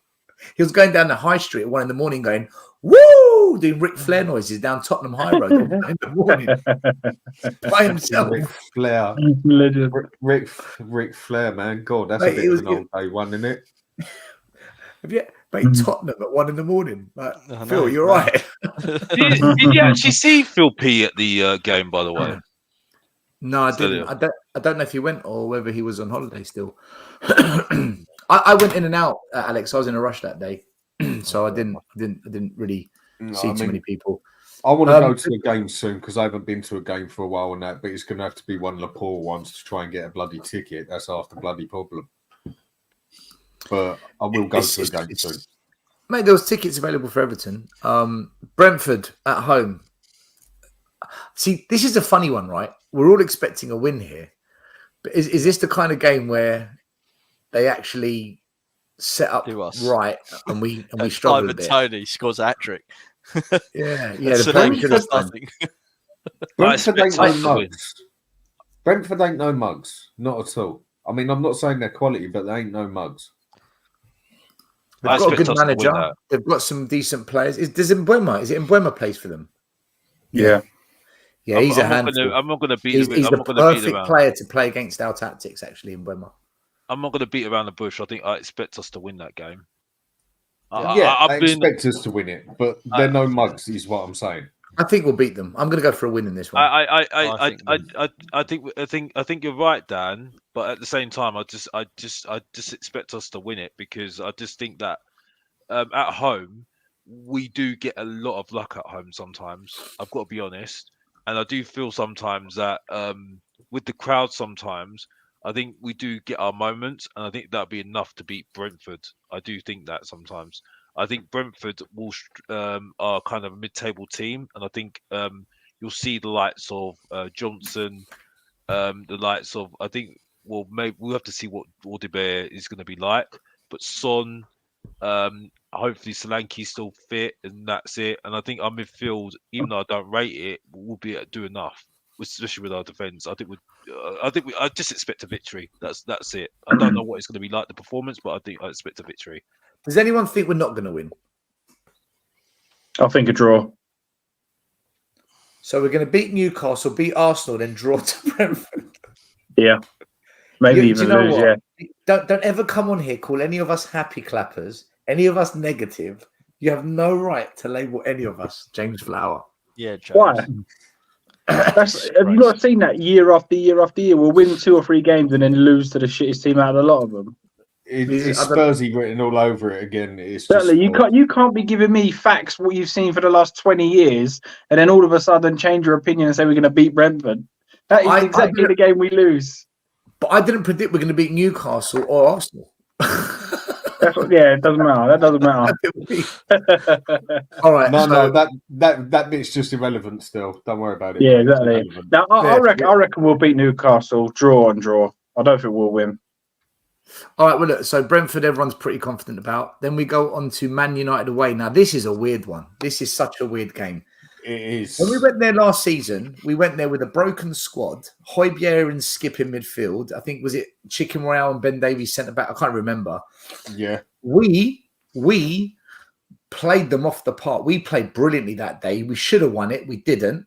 The usual vulnerabilities cost us. But we got a draw when we thought, shit, we're in trouble here. Man United have had a weird start to the season. They weren't impressive in the first game, but they won it. The second game against Brighton, it was a 50-50 game, but they cocked up. They should have had a goal, but the finest of VAR offsides, it was offside. That could have gone either way.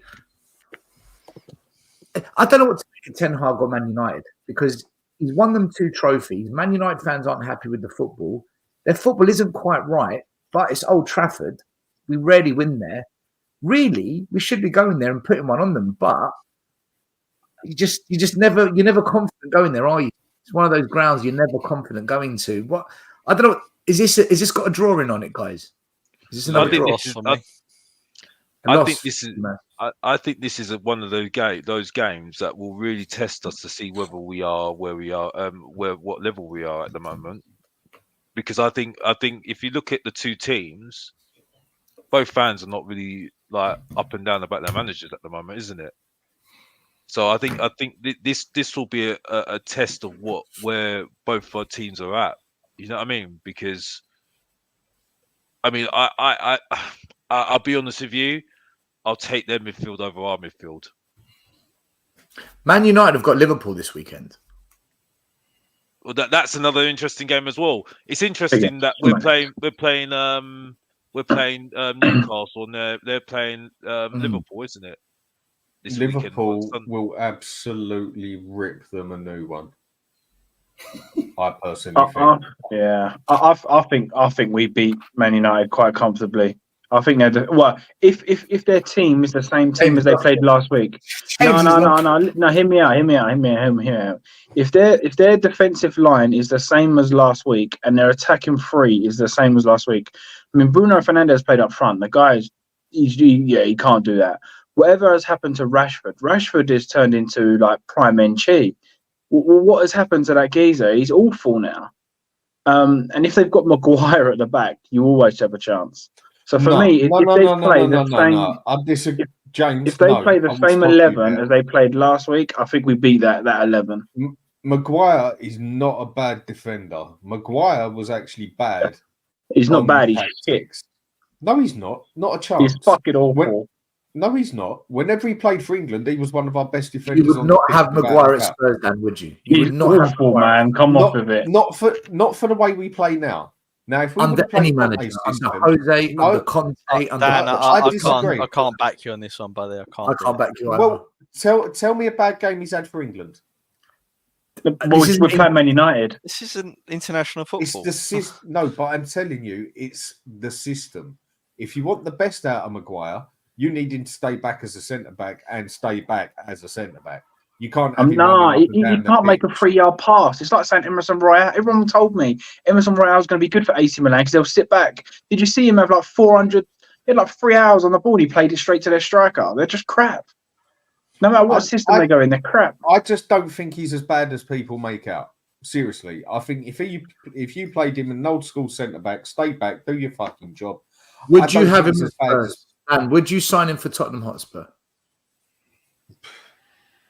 At the moment, you didn't say yes straight away. Dan, don't say it, please. Anyone who's confident says yes. I'll have one of those packages sent to my house, bruv. Mind you, these days you get anything sent to your house on a packet on a bike, mate, so don't worry about it. Tonight, with Dan telling us Maguire's good, I've got Maz telling me. I just don't think he's as bad as people make out. Alex telling me no girl wants him at Carnival. I think if you just play him the right way. Well, look at the way Southgate plays with him. He just tells him to sit back, and he's usually one of the better players we got on the pitch, and he usually is. I reckon if you just play him to his system, to what he's good at, I ain't saying he's good, and I am not saying he's worth 80 million. No way. But I don't think he's as bad as people actually make out. Don't ever apply for a job at Spurs. I swear to God, I won't ring you my season ticket. I won't ring you it. The way we play, not a chance in hell. Maybe Dan's trying to get that scouting role by what he's saying here. They're maybe watching. They're like, yeah, actually, this guy knows what he's talking about. Yeah, Dan fits our profile. He knows how to identify. You know what? It just wouldn't. It just wouldn't surprise me if we did fucking buy him. This sort of thing we'd do. I won't go to games. I won't go to games. If we sign him, or if Gareth Southgate becomes manager, I will stop going to games. I swear to God, I won't. I just don't think what's going to happen still. The player is as bad as they make out. I reckon if you play him the right way, you can get a respectable player out of it. But no, I wouldn't want him at Spurs. And if he tried playing a Spurs tactic, you might as well just stick a bit of wood on there because it'd probably do a better job. I just don't think he's as bad as people make out. I'm not even saying he's good, but for England, he always does the bloody job, and you can't complain. Let's get to the. Oh, by the way, big up Spiros. He was. I did a video with him after the match on Saturday. I'm going for a draw at Man United. Maz has gone for a loss. Dan, what are you going for? What, Old Trafford? Draw. Yeah, a draw. Alex, what are you thinking? Draw. Draw as well. Matt, you haven't said anything on this one. What's your thinking on the game? I think probably two of the most Jekyll and Hyde teams in the Premier League, which is Man U and Spurs. Dan, I would say I've seen Milk turn quicker than Harry Maguire. He's an absolute no for me. An absolute no. I wouldn't want him at Spurs. I'm not saying that. No, you've dug a hole. You've dug a hole. We're forever going to hold it against you. Forever. Hold it against me. But when does he play shit for England? Seriously, when does he play shit for England? He always has a solid game when he came. What do England ever win? What do England ever win? England always lose when they play a terrible team. okay, that's like saying, "What do Spurs ever win?" And we've Nothing. had players like Ericsson, Kane, and everything else. They leave. That's why they leave. They all leave. Well, at least you can say Harry Maguire's one shit then. He has one shit, Man United. We can't Yeah. argue it. Sorry, Stel. 2-2. Go on, sorry, mate. A 2-2. draw as well. So most people thinking a draw. What about you, James? What can you do? Yeah, We're gonna draw. win 4-0? No, really. Draw. Now, if we played, if Harry Maguire plays, but again, that comment where I said Ugarte to United, that changes everything, man. He's a player. Yeah, he's a player. Apparently, he's going to Man United. Chiesa is on his way to Liverpool, and there's another big signing I heard today. Is it Chelsea? Chelsea getting someone big. I saw Man United have been offered that striker. What's his name from Napoli? 55 million. Yeah, apparently. Wow, Napoli's gonna have Conte's gonna have a hissy fit if he starts. How much has he been offered for? 55 million, I read. I think. So less than Solanke. He's on big. Do you remember when I said Osman for 60, 75 million and everyone was saying, no, it's 100 million or whatever everyone was going on Matt's about? right, though. His wages are going to be 200-300k a week, aren't they? He's we on aren't going to pay that.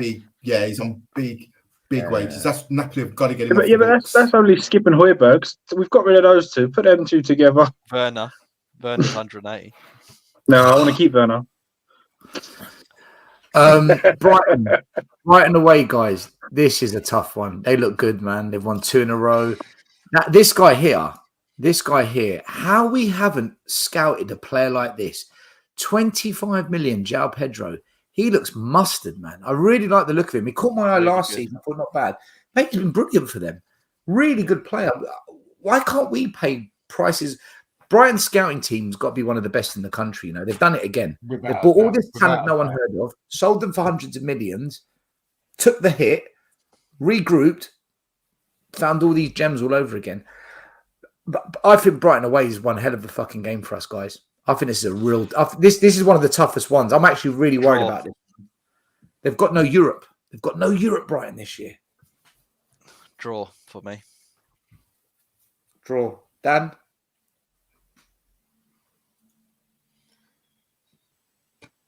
This is one I'm really caught out on. I'm really caught out on this one. If anything, I'm more caught out on this one than the Arsenal one. Brighton are bastards, mate. They really are. They really are hard work. I could see us getting a draw out of this one. It's because do you know what it is? Even when you know not to, you still kind of underestimate them a bit. You still kind of underestimate them a little bit, and that's where they get you. That's where they. I like Brighton. I like Brighton. I do. I like the team. I like the way it's my second club. Brighton's my second club. I lived there for 7 years. I love Brighton. I like the players they got there and that. I like the way it's run. I do rate them. I do like them. And personally, I related Ange to what Brighton do. I thought Ange was going to come here and basically do what Brighton do, and I couldn't have cocked it up more if I tried. Michael, Brighton are the second biggest spenders. You're right, but look at the net outgoings. They are balancing those books, mate. They are balancing those books. Some. They have sold big. All right, so Maz, what did you say? Loss. Draw. Dan? Draw. Alex? I say draw because we were 4-0. We were 4-0 down in 60 minutes last year, but we did have Ben Davies at centre back. I say draw because I do think Tottenham. I do think Tottenham can do something, and it is. I know they've been impressive, Brighton, but it's very early. It's very early, I think, for me. So, yes, the Man United game was impressive. Everton defender was awful. So I kind of was like saying, well, okay, first game, but I do think it's difficult. You just don't know what Tottenham's going to turn up. That's the problem. That's the thing, and I don't rate some of our team at the moment. And they've signed Matt O'Reilly just now as well. Well, exactly. They've made some very good signings, but for some Another reason, one. Why couldn't? Sorry, go on. yeah, I just don't know. I could see Tottenham getting something out of it for some reason. I don't know why, but I just know they can try and pull it off somewhere. You know what I mean? But So you're going wouldn't for be a win? surprised if we lose. No, draw. draw. Matt? It's obviously, is that the 6th game or the 5th game on that list, though? I believe it's the 4th. Is it the 4th? So 5th. So no, 5th. You're right, 5th. 5th.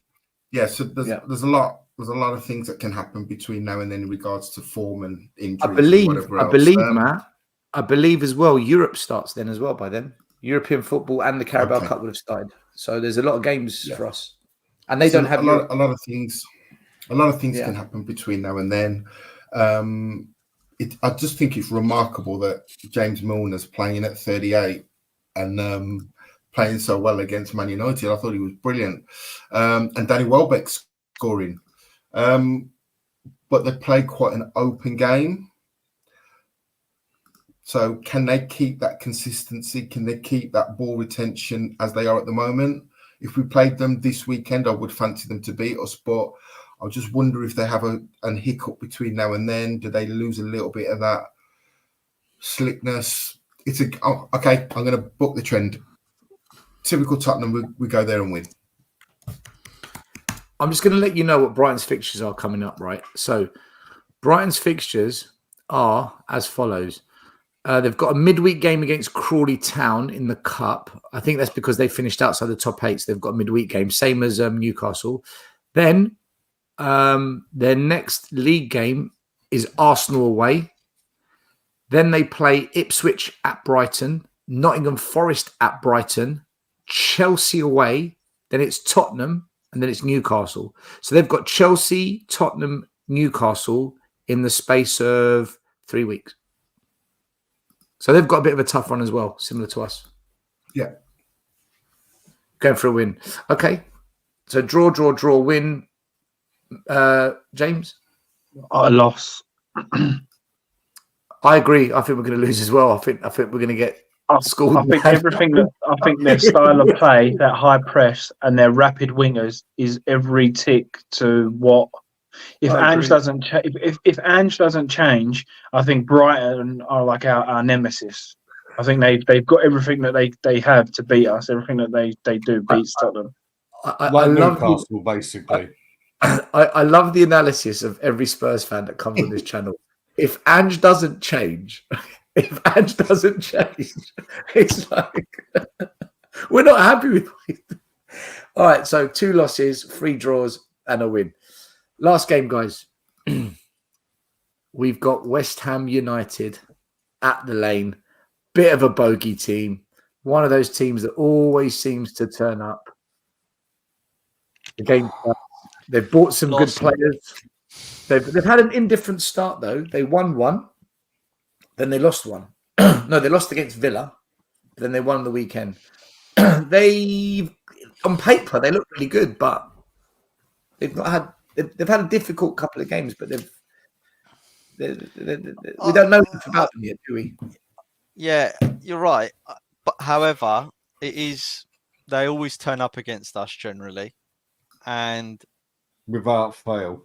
Yeah, and they've assembled a really good team. So I think we'll be so battered and bruised at the end of this 6 that who knows what's going to happen. I'm not like I said. I think we're going to get 4 points out of this whole run, so it's a loss for me. A loss. Dan? I fucking hate West Ham. We all do. We all do, mate. Don't worry about it. Yeah, but the thing is, they always. It's another one of them games like the Arsenal one, where no matter how shit they are, they always seem to up it, not just 1 gear, but 10 gears to play us. They always do it. And it's another one where anything could go on that day. I'm going to go with a draw with that one. A loss, a draw. You're gone, Dan. Sorry. Because West Ham just really pissed me right off when we play them. They really, really do. I mean, last time we played, I remember when we played them and they stuck that third goal in there. My beer bottle just missed the TV. Thank God. It's really good that you took your emotion out of it when you thought about what the score would be and the result. So that's good. I cannot stand these pricks. For me, it's a draw because I do think we are going to be pretty battered and bruised by the time it comes to it, like Maz said. By the way, Alex Box Office had to go. Make sure you subscribe to his channel, Mr. Box Office TV, down there. Matt, what are you thinking about this one? They've signed some good players.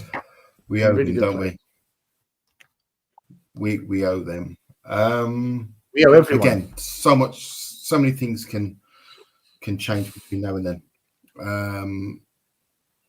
I'm really surprised they've allowed Kurt Zuma to go on a free. I find that amazing they've let him go. 2-1 Spurs. 2-1 Spurs win. So we've got a loss, a draw, and a win. That's pretty balanced. 2-1. Are we at home? James? We're at home, yeah. Yeah, 2-1. What about you, Mr. Flower? I think we lose this, but it's going to be like a 4-3 or something like that. I think their front four. I think their front four is fantastic, man. I'd swap our front four for theirs in a heartbeat. All day long. I had a debate with people yesterday telling me that half our team would get in the top 8 teams in the Premiership, for God's sake. So I think like Matt on this one. I think this is the game where we do what we don't expect. I think we beat West Ham. I think West Ham's, for some reason, I just think we're going to beat them this season. I'm not confident against Arsenal, Newcastle, Brighton, or Man United, but Brentford and West Ham, these 2 home games, I think we're getting 6 points there. I think we're going to beat them. But let's see. I could be wrong. I normally am when it comes to predictions.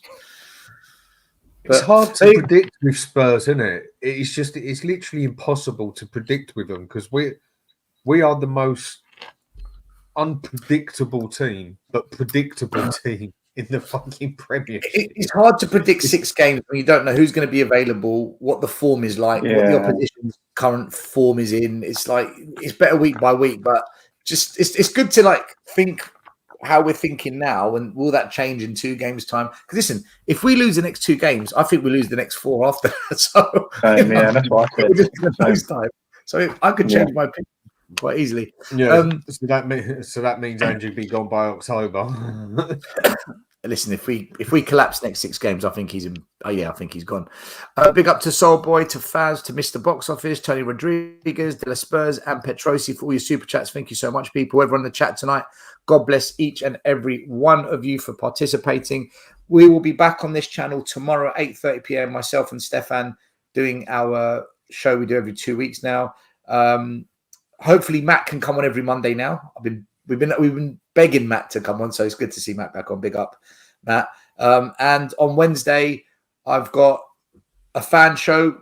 A lot of you have emailed me, messaged me, please, can we have a say? So I'm going to start that show.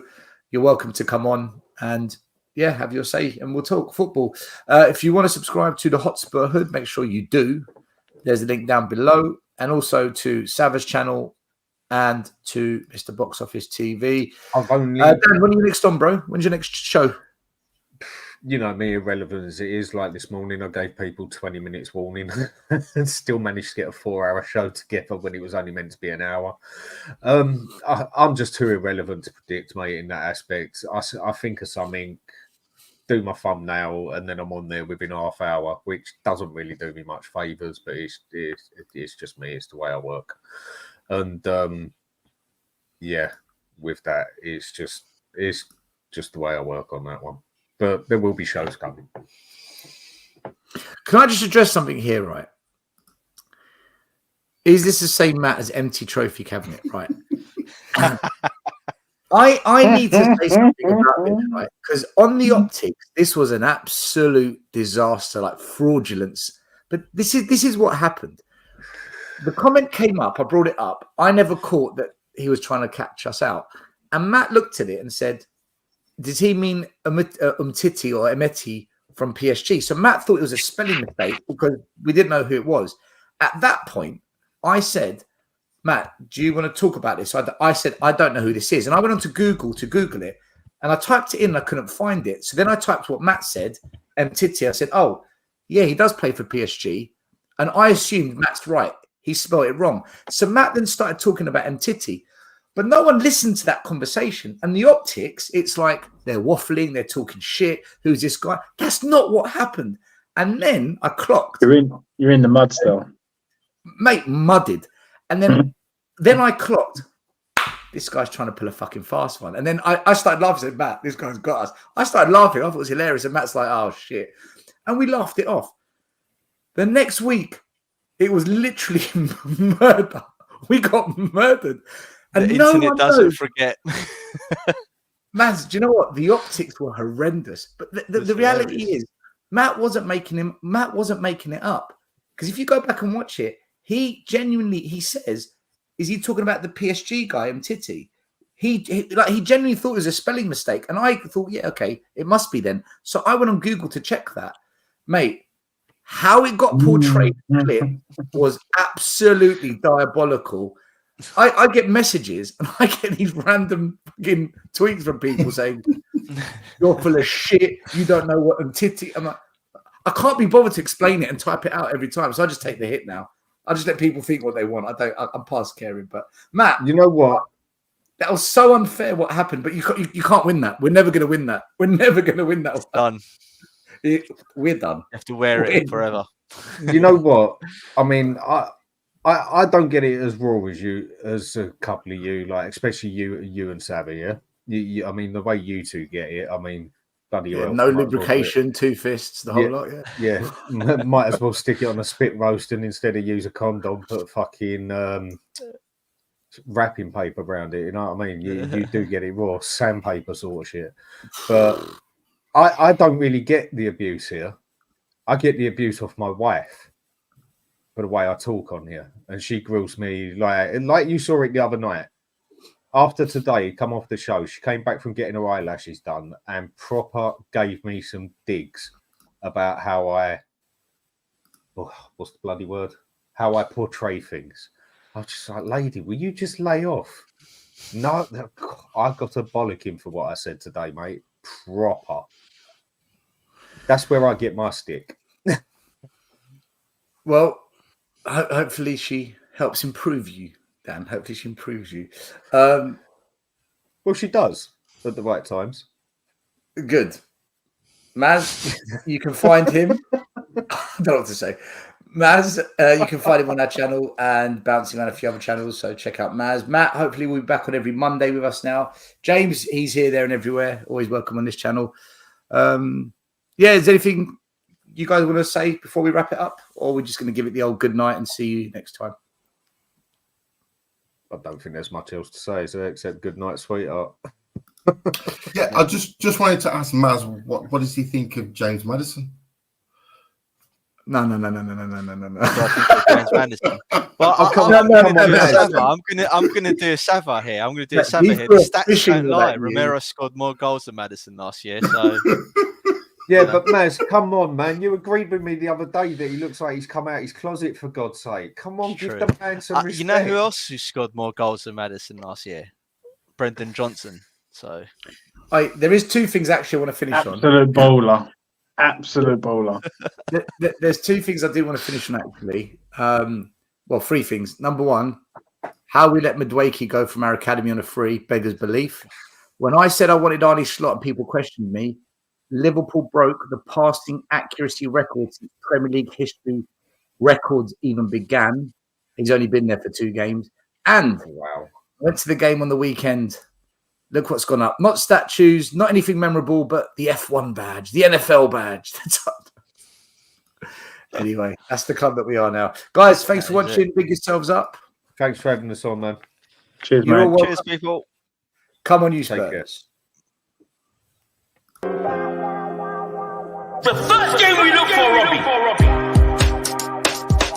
Tottenham away. When we got Tottenham away. Tottenham away. When we got Tottenham away.